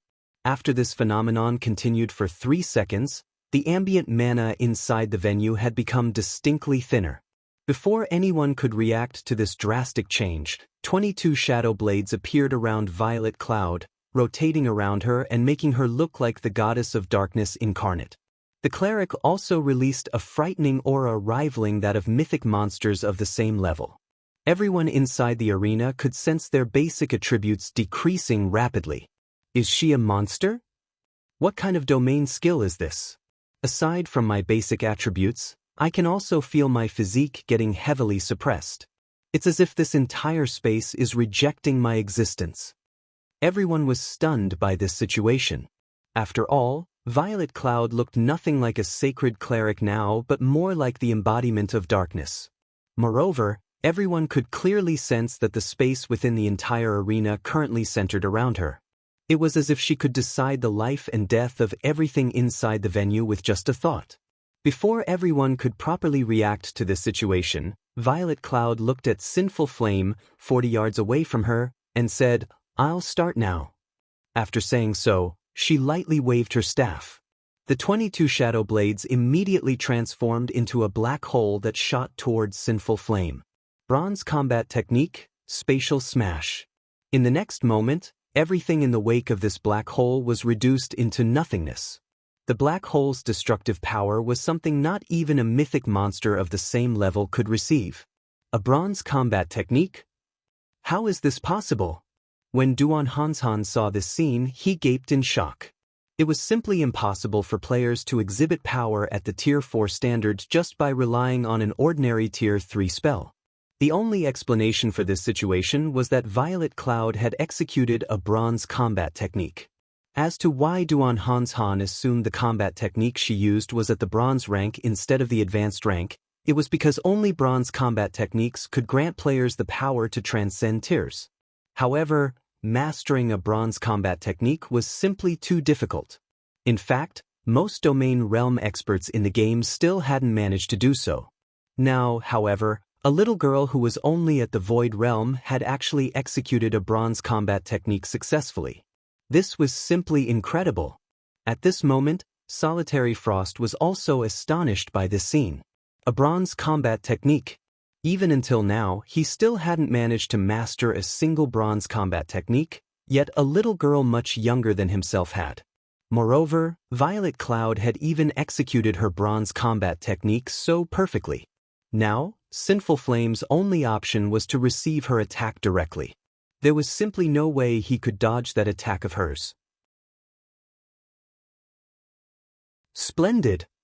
When Sinful Flame first saw the approaching black hole, surprise flashed in his eyes. In the next moment, though, excitement replaced that surprise. He swiftly unsheathed the 2 long swords he carried on his back and merged them into a greatsword. He then swung the greatsword at the empty space before him. Tier 3 Taboo skill, Space-Tearing Blade. Advanced combat technique, Quadruple Phantoms. In the next moment, a frightening amount of mana burst out of the greatsword. As Sinful Flame swung the greatsword, the weapon split into 4 copies of itself before merging once more, the merged weapon cutting apart even space itself. Boom! When sword and black hole collided, a powerful explosion shook the entire arena. For a moment, a violent quake rocked the venue, the intense shockwave sending the players standing below the stage, stumbling several steps back. A 30-yard wide crater also appeared on the mana or stage. To everyone's surprise, though, both Sinful Flame and Violet Cloud emerged unscathed from the clash. Crap! Who is she? She actually stopped a full-powered attack from Elder Flame. Wonder was telling the truth? The members of Azure's various shareholder families goggled in shock when they saw Violet Cloud unharmed. The battle no longer looked like a contest between players. It was practically a battle between 2 giant monsters. Every one of their actions could shatter space and transform the terrain around them. Impossible! What kind of guild is this Zero Wing? When Duan Hanshan saw Violet Cloud continuously using her shadow blades against Sinful Flame, preventing the latter from approaching her, immense shock filled his heart. Previously, Duan Hanshan viewed Zero Wing merely as a guild seeking to gain the Azure Chamber of Commerce's support. However, Silent Wonder and Violet Cloud were now monstrously strong, despite neither of them having very high combat standards. One wouldn't be able to find such powerful youngsters even in super guilds. This was especially true for Violet Cloud. By relentlessly attacking with her shadow blades, she kept Sinful Flame at least 10 yards away at all times. This was a feat that was impossible even for Duan Hanshan, yet Violet Cloud, who was only one of Zero Wing's young talents, managed. However, as the fight on the stage intensified, the concentration both sides consumed also grew. This was especially true for Violet Cloud. Her control over her shadow blades started to decline. What a pity! Your understanding of the spiritualization realm is clearly leagues above mine. You have even given me plenty of inspiration. Unfortunately, your mental perception is still too weak. You are incapable of properly taking advantage of your superior understanding and maximizing your combat power. You are also incapable of minimizing your concentration consumption. At this rate, you'll last for at most another dozen seconds or so before being incapacitated, Sinful Flame commented while blocking Violet Cloud's relentless onslaught. This isn't an outcome I wish to see either. Originally, I intended to save this trump card for my rematch against those two people, but I'll give you a taste ahead of time. After saying so, Sinful Flame changed his footwork, his body suddenly splitting into 12 copies of itself. Bronze footwork Shadow Prey. In the next moment, Sinful Flame's 12 doppelgangers continuously flickered, rendering all of Violet Cloud's attacks ineffective. In the end, she could only watch as he closed in on her. However, as Sinful Flame moved increasingly closer to Violet Cloud, the shadow blades surrounding her suddenly disappeared. From an outsider's perspective, it looked as if she had given up on resisting and was waiting quietly for his arrival. What's going on? Did she give up? That's reasonable. Who could possibly stop such an attack? The fact that she lasted until now already makes her one of the top-ranking existences among the younger generation in God's domain. When the spectating crowd saw Violet Cloud apparently abandoning her struggle, none of them jeered or blamed her for doing so. It was very normal for Violet Cloud to suffer defeat. After all, even among the older generation of gamers, very few people could win against Sinful Flame. When Sinful Flame got within 15 yards of Violet Cloud, the cleric suddenly sighed and stabbed her staff into the ground. Read latest chapters at Wuxia World. Indeed, just like the guild leader said, I am no match for you when it comes to combat standards. I am also incapable of bridging the gap, even with my mana body's potential fully unlocked. It seems I have no choice but to go all out. This is a trump card that even my guild leader isn't aware of. Violet Cloud's body started radiating much denser mana than before, her mana now many times stronger than Silent Wonder's. At the same time, the suppression effect of the cleric's domain became even more frightening, so powerful that the phantom Sinful Heart had summoned had decreased from 12 to 8. This sudden turn of events flabbergasted everyone inside the arena. Didn't she fully unlock her mana body already? Why is the density of her mana still increasing? Wasn't she using her mana body to fight before?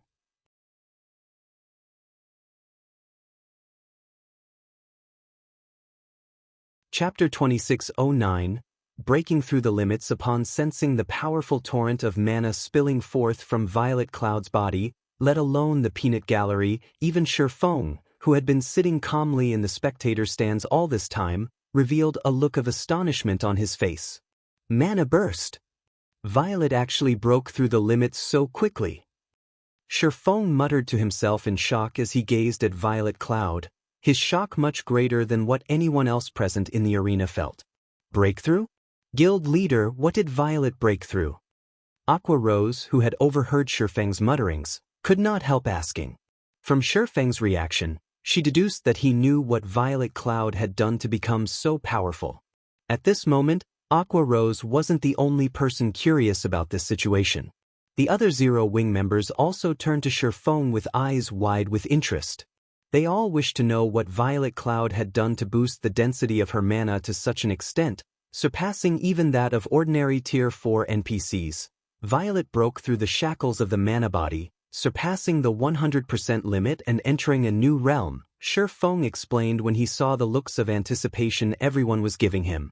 Breaking through the limits of the mana body was something he longed to accomplish.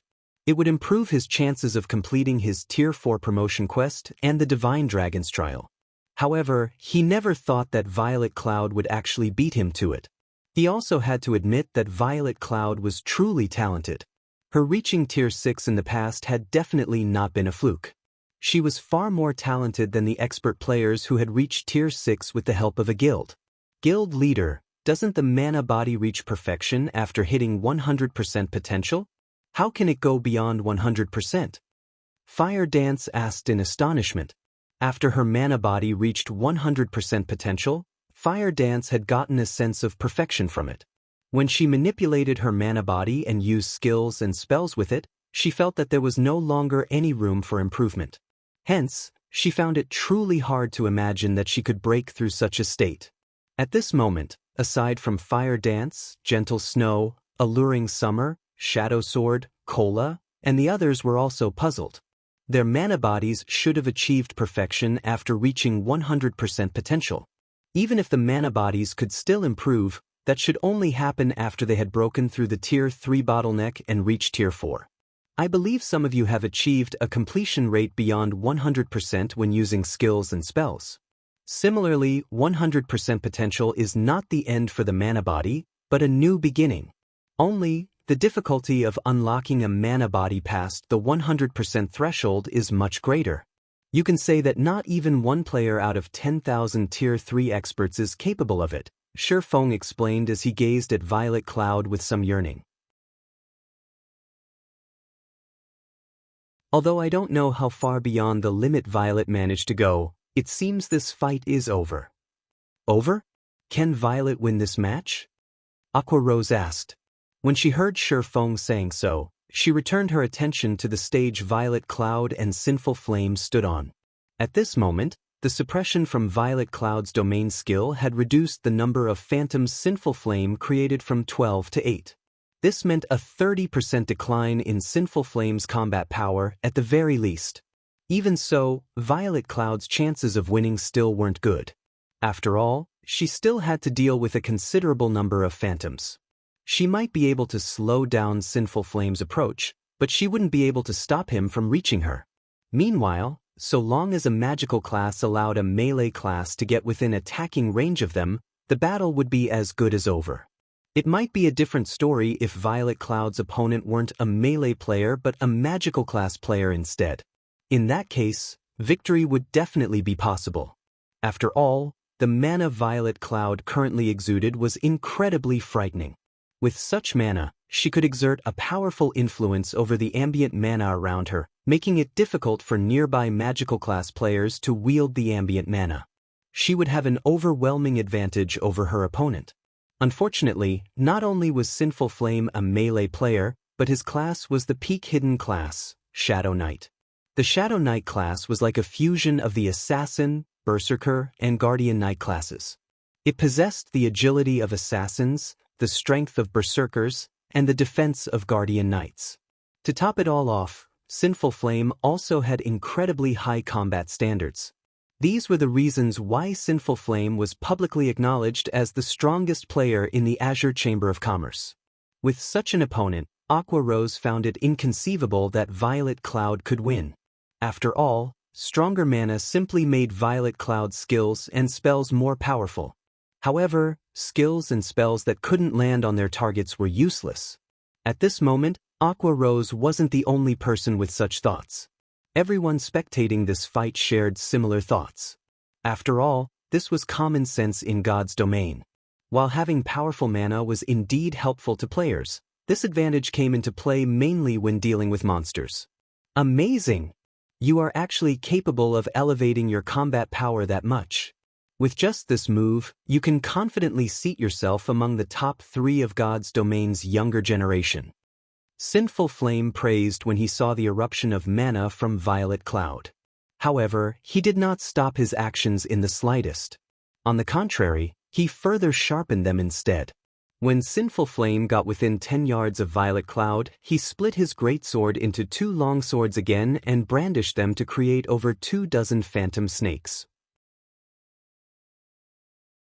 Not only was every phantom snake incredibly nimble, but they also accurately struck at Violet Cloud's blind spots and vital points, leaving her no room to dodge or block at all. Tier 3 skill, Shadow Assault.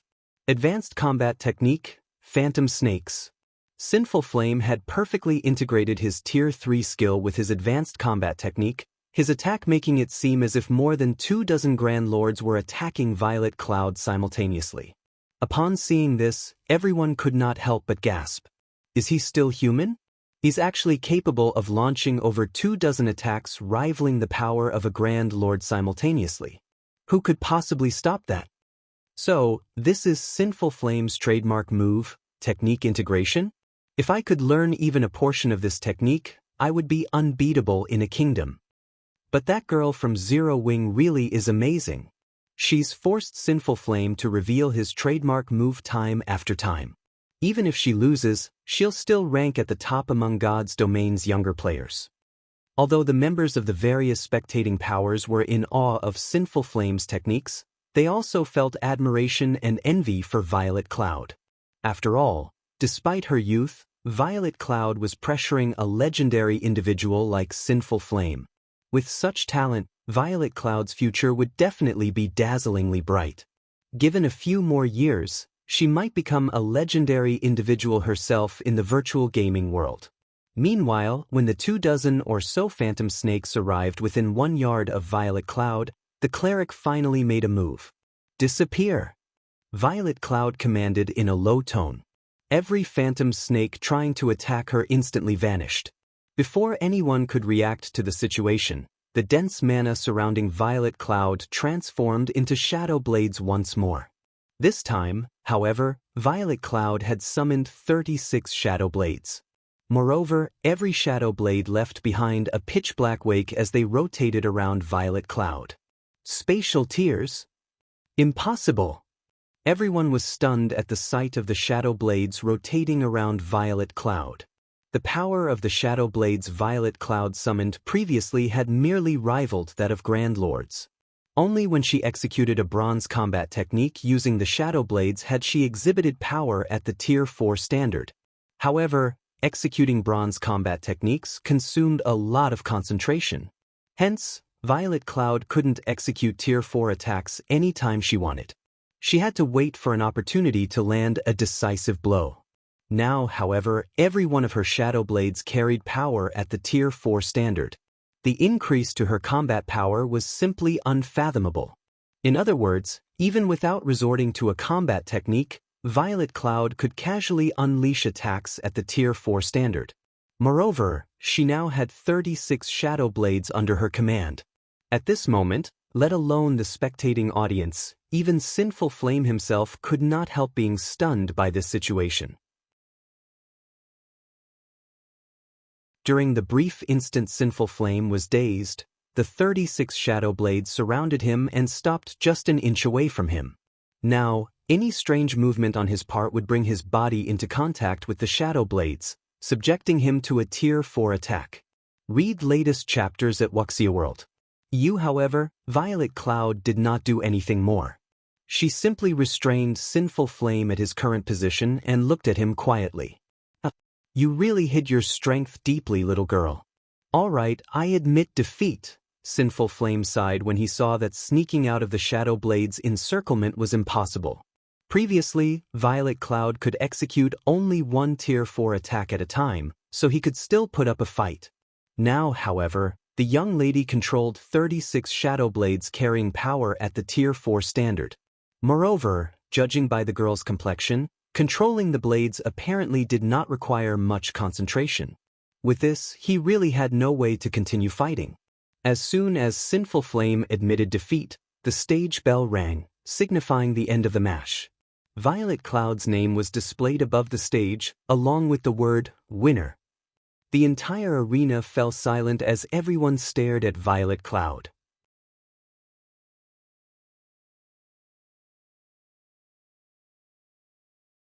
Chapter 26:10, Frightening Zero Wing. I'm dreaming, right? Sinful Flame actually lost? This is too absurd. Are you sure that girl's not an old monster in disguise? That shouldn't be the case. I feel that she might be a disguised NPC of Zero Wings. Otherwise, how could a measly Tier 3 player control 36 blades with power at the Tier 4 standard? It took a long time for the match's results to sink in. However, when everyone snapped out of their daze, they could not help but question this match, feeling that Violet Cloud wasn't human. Sinful Flame's strength was deeply rooted in everyone's hearts. Nobody present had believed that Violet Cloud could defeat him. In fact, they had initially doubted that she could even get him to take her seriously. However, Violet Cloud had not only gotten Sinful Flame to use his full strength but even defeated the man. Moreover, she had achieved such an overwhelming victory that Sinful Flame couldn't retaliate and had no choice but to concede the battle. The spectators couldn't wrap their heads around the thought of such a huge disparity in combat power between Violet Cloud and Sinful Flame. Sinful Flame represented the very apex of players in God's domain, yet a little girl in her teens just surpassed this apex, and had even done so in a situation where both sides possessed equal basic attributes. Violet Cloud's achievement defied common sense. While everyone present had seen geniuses before, even those geniuses had their limits. Violet Cloud could no longer be considered just a genius. After all, her achievements were simply impossible for current players. At this moment, let alone the various spectating powers, even the members of Azure found this situation unbelievable. This was especially true for Solitary Frost and Duan Hanshan, who stood below the stage. Wonder wasn't bluffing. When Solitary Frost thought back to the words Silent Wonder said before, he was stunned. What kind of guild is this Zero Wing? When Silent Wonder declared that there were much younger and stronger people than herself in Zero Wing, Solitary Frost had felt that she was only trying to advertise and uplift her guild. Back when he was undergoing training at Violet Sword, he had sparred with many of Violet Sword's young talents. However, less than a handful of them managed to put up a fight against him, much less defeat him. The fact that Silent Wonder surpassed him was already a miracle. Moreover, even on the Eastern continent, Zero Wing was only a pseudo-superpower. How could such a guild nurture a youngster that was stronger than Silent Wonder? Now, however, it was proven that not only had Zero Wing produced a youngster that was much stronger than Solitary Frost, but the youngster in question was even stronger than the legendary Sinful Flame. How can a little girl from Zero Wing become that strong? Could this be why the Long family insists on letting Silent Wonder remain in Zero Wing? Duan Hanshan suddenly felt enlightened as he looked at Violet Cloud before turning his gaze to Long Wushang and the other members of the Long family. Duan Hanshan was well aware of Silent Wonder's combat talent. Let alone the Long family's Silk Moon, Silent Wonder was inferior to even Yen Shaoqian in this regard. Needless to say, she was even more inferior to the combat maniac Solitary Frost. Previously, when Silent Wonder defeated Solitary Frost, Duan Hanshan could still dismiss the feat as a result of Silent Wonder having an epiphany. After all, while Silent Wonder's talents were inferior to those of the other prodigies of Azure, she was still undoubtedly a prodigy herself. It wouldn't be strange for her to raise her combat power by a large margin after gaining fresh insight. However, Violet Cloud's performance forced Duan Hanshan to conclude that Silent Wonder's sudden growth shouldn't have anything to do with gaining enlightenment at all. Instead, Zero Wing was most likely the cause. After thinking up to this point, Duan Hanshan started pondering on new plans. For Azure's various shareholder families, the younger generation represented their future. The members of the younger generation would also serve as the guild's representatives in the future. Hence, nurturing the younger generation in Azure was of paramount importance. In virtual reality games, so long as one had sufficient strength, there wouldn't be a need to worry about lacking a path. This was especially true in God's domain, which functioned as a second world for humans. God's domain could even extend the lifespan people could experience by a large margin. For people with strength, God's domain's appearance represented the start of a golden era. This was also the reason why Azure's various shareholder families were desperately trying to retain the Zeus Corporation's support. In God's domain, strength was the foundation of everything. Without strength, one would be nothing. However, while Duan Hanshan was having such thoughts, Long Wushang, who stood some distance away from him, remained in a daze. At this moment, complicated feelings roiled Long Wushang's heart. He simply did not know whether to cry or laugh. Not only had Silent Wonder won against Solitary Frost and shone brightly in the family competition, but she had even received a challenge from Sinful Flame, which boosted the opinion of Azure's independent elders and grand elders of her. Now, Violet Cloud had even beaten Sinful Flame, a feat nobody had ever dreamed of accomplishing. Zero Wing's ability to nurture talents truly surpassed Long Wushang's imagination. With Zero Wing's help, the Long family might really be able to do without the Zeus Corporation's support. After all, the Long family had funds aplenty. What they needed were only the Zeus Corporation's various resources and connections. When Long Wushang thought back to how he was planning to negotiate with Zero Wing to have it stop hindering Silent Wonder's future, he found his thoughts laughable. Meanwhile, as everyone was expressing doubt and astonishment over this match, Sinful Flame walked up to Violet Cloud. "I don't care what others say, I am sincerely convinced of my loss," Sinful Flame said earnestly as he looked at Violet Cloud. "Only, may I ask you a question?" "What is it?" Violet Cloud asked. Since Sinful Flame was so open-minded about his defeat, she did not refuse his question. Upon hearing Violet Cloud's response, Sinful Flame quickly asked, "How did you manage to elevate the density of your mana to such an extent just now? Didn't you fully unlock your mana body already?" He was filled with curiosity about Violet Cloud's sudden transformation. At the start of the fight, he had already sensed the mana Violet Cloud's body radiated, which made him absolutely certain she had fully unlocked her mana body already. The spells she used later on only served to confirm his conjecture. However, at the end of the match, the density of the mana she radiated and the power of her spells had further increased by a large margin. He simply couldn't understand how she had accomplished this feat. "It's nothing. I just managed to break through the 100% limit of my mana body. Hence, I was able to release much stronger mana," Violet Cloud explained calmly. The fact that the mana body could be unlocked past the 100% threshold wasn't much of a secret.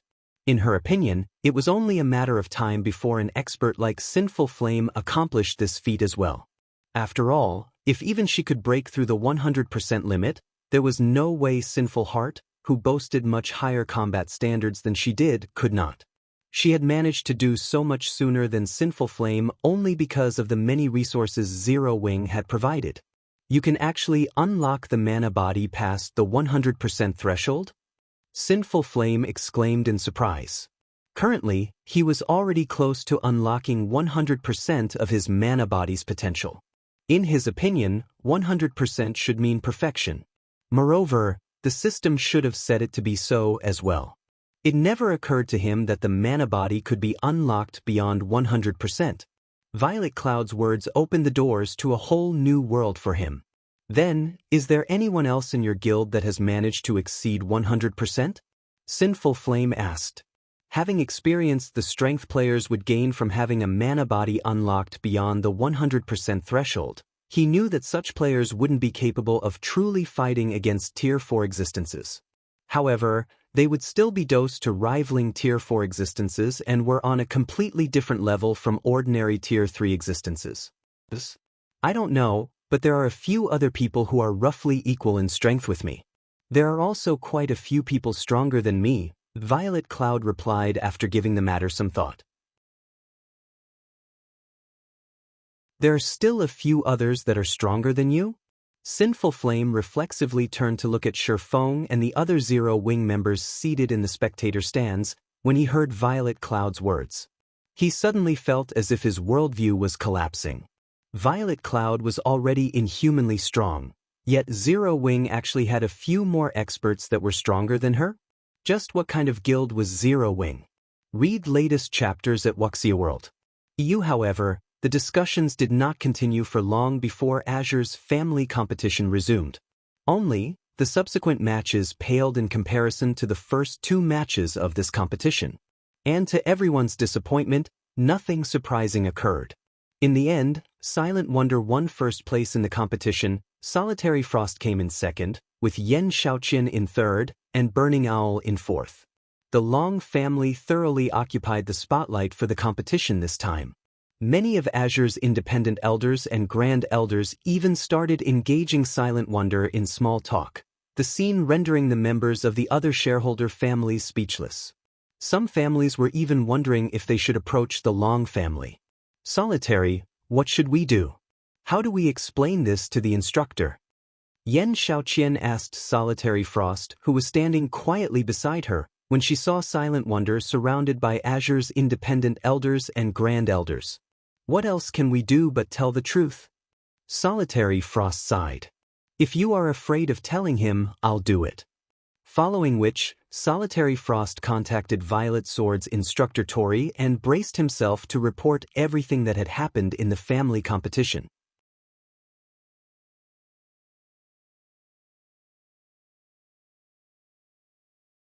Chapter 2611, The Flame Bearer Holy Flame City, Violet Sword's Residence. Inside an ancient castle made out of meteorite, over 50 level 100+ players were currently sparring and training various combat techniques.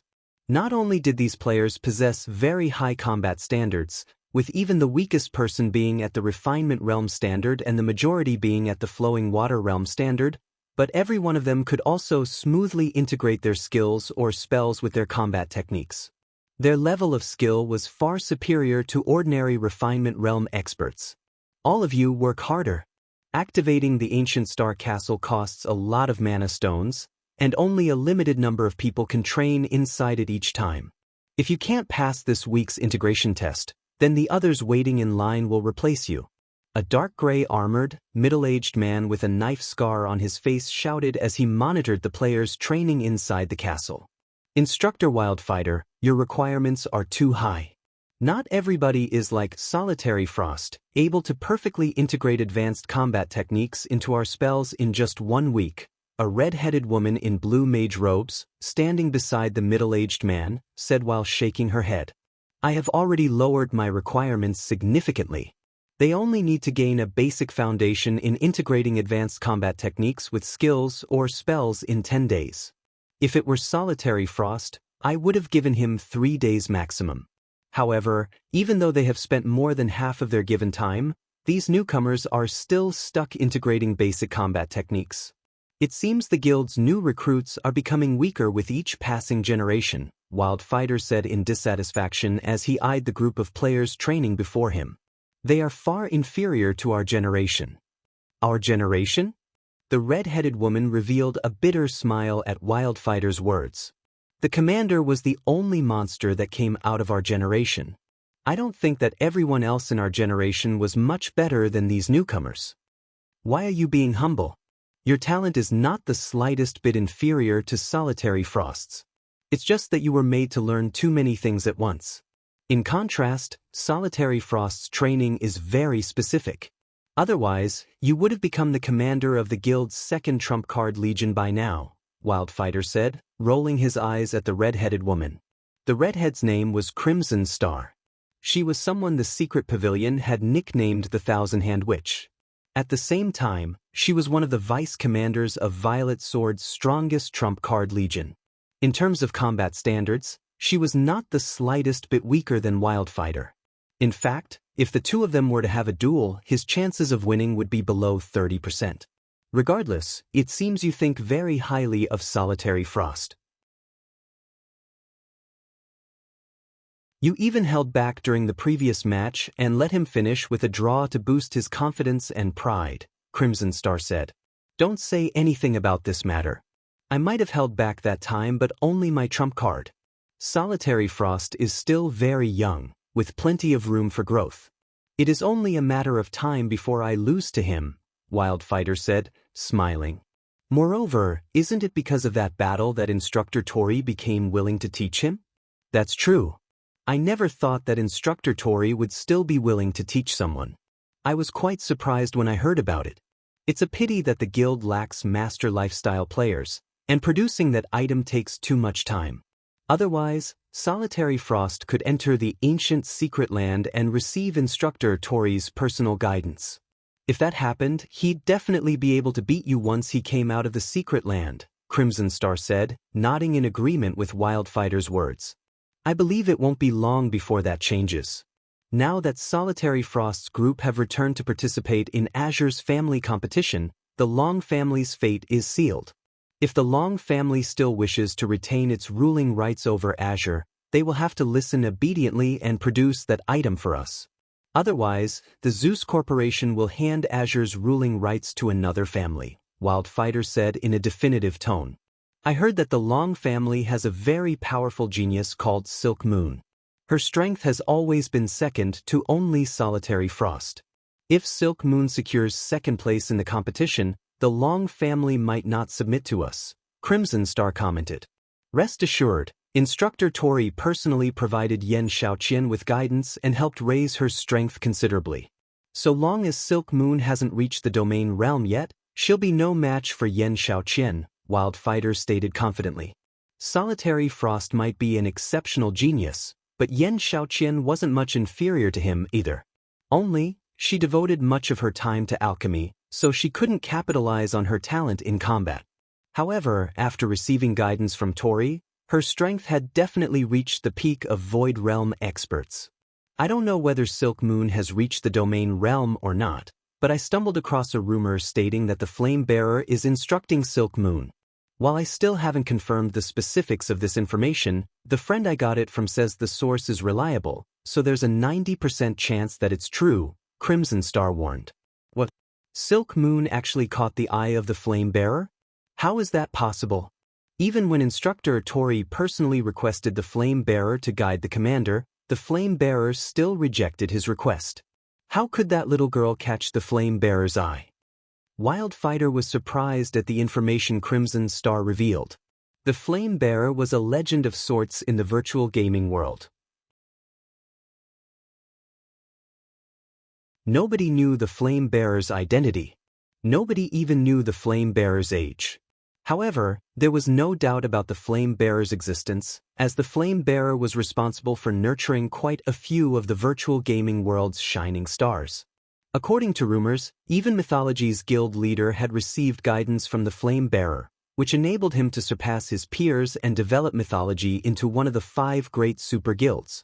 Now, however, a little girl from the Azure Chamber of Commerce was rumored to be receiving guidance from the same Flame Bearer as well. In terms of talent, Silk Moon was much worse than Solitary Frost and the current commander of Violet Sword's strongest trump card Legion, yet the Flame Bearer had actually chosen to guide her. Wildfighter couldn't bring himself to believe this. I don't know, but rumor has it that the Flame Bearer has a unique way of selecting people to nurture.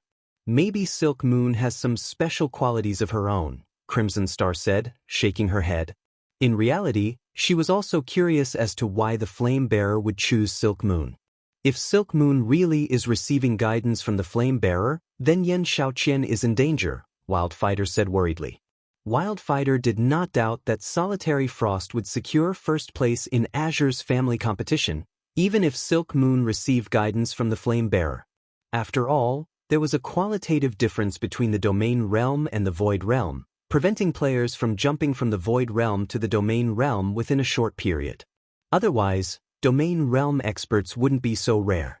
However, while securing first place wasn't a problem for Solitary Frost's group, securing second place would. After all, Yen Xiaoqian still hadn't reached the Domain Realm yet. While Wildfighter and Crimson Star were having their quiet discussion, a white-haired old man entered the training hall. Upon noticing this old man, Wildfighter and Crimson Star promptly went up to greet him. This was because this old man was none other than Instructor Tori, a legendary figure in Violet Sword. However, as soon as Tori arrived, a chilly aura filled the training hall. Even Wildfighter and Crimson Star shuddered involuntarily upon sensing this aura. Instructor Tori, didn't you send Solitary Frost's group to take part in Azure's family competition? Did something happen? Wildfighter asked, curious. Judging by the chilling aura Tori released, he could tell that something was amiss. I went but had to leave for some business. However, as soon as I was done with my work, I received a message from Solitary Frost stating that they lost in Azure's family competition. Someone from the Long family secured first place. Tori snarled. They lost? Solitary Frost lost? How is that possible? Wildfighter was stunned by Tori's words. He promptly asked, could it be the Long family's Silk Moon? No. I heard that it's the Long family's second young lady, Silent Wonder, Tori replied, shaking his head. It's not Silk Moon? Wildfighter's eyes widened in shock at this revelation. For a moment he suspected that Tori was lying to him. Isn't Silent Wonder an alchemy expert? Moreover, according to previous reports, she's only at the flowing water realm. How could she possibly win against Solitary Frost? In a competition where only combat standards mattered, how could a flowing water realm expert defeat a domain realm expert? Now that the Long family has secured first place, doesn't that mean they will have a stable hold on Azure's ruling rights? Crimson Star asked, frowning. Master lifestyle players were crucial for Violet Sword's development, especially Master Alchemists. Meanwhile, Silent Wonder, who was only half a step from becoming a Grandmaster Alchemist, was someone Violet Sword urgently needed. You don't need to worry about that. I believe the Zeus Corporation will deal with this matter. When the time comes, the Long family will have to submit, even if they don't want to, Tori said coldly. However, Solitary Frost's group has truly disappointed me. They actually lost to a little girl who hasn't even reached the domain realm yet. It seems I have been too lenient toward them. After they return, tell them that they don't have to meet me. Have them properly reflect on themselves. He had never once worried about Violet Sword's plan failing. Moreover, he never imagined that the group would lose to someone with significantly inferior combat standards despite him providing Solitary Frost and the others with direct guidance. This was simply humiliating. Read latest chapters at Wuxia World. EU Wildfighter was shocked when he heard Tori's words. Hurriedly, he tried to persuade Tori, saying, Instructor Tori, isn't this a little? However, before Wildfighter could say anything more, a Tier 3 assassin rushed toward them. Reporting, someone calling themselves Zero Wings Guild leader has arrived outside our residence and wishes to negotiate with our guild's upper echelon regarding the Azure Chamber of Commerce's matters. Do you wish to meet him? The Tier 3 assassin said respectfully. Zero Wing? Isn't that the guild's Silent Wonder has been staying at all this time? Wildfighter commented, his curiosity piqued. What are they here for? Could they be here to convince us to change our plans for Azure? An unknown guild wants to meet us? What kind of guild do they take Violet Sword for? Glaring at the Tier 3 assassin, Tori ordered coldly, tell them to get lost. You're tuning in to the Passion Pages YouTube channel. We're so grateful for your support, and don't forget to subscribe to join us on this incredible journey through captivating stories. Your generosity through donations truly makes a world of difference, as it's the primary source of revenue that allows me to expand and enhance this channel for you. Thank you from the bottom of my heart for being a part of this adventure.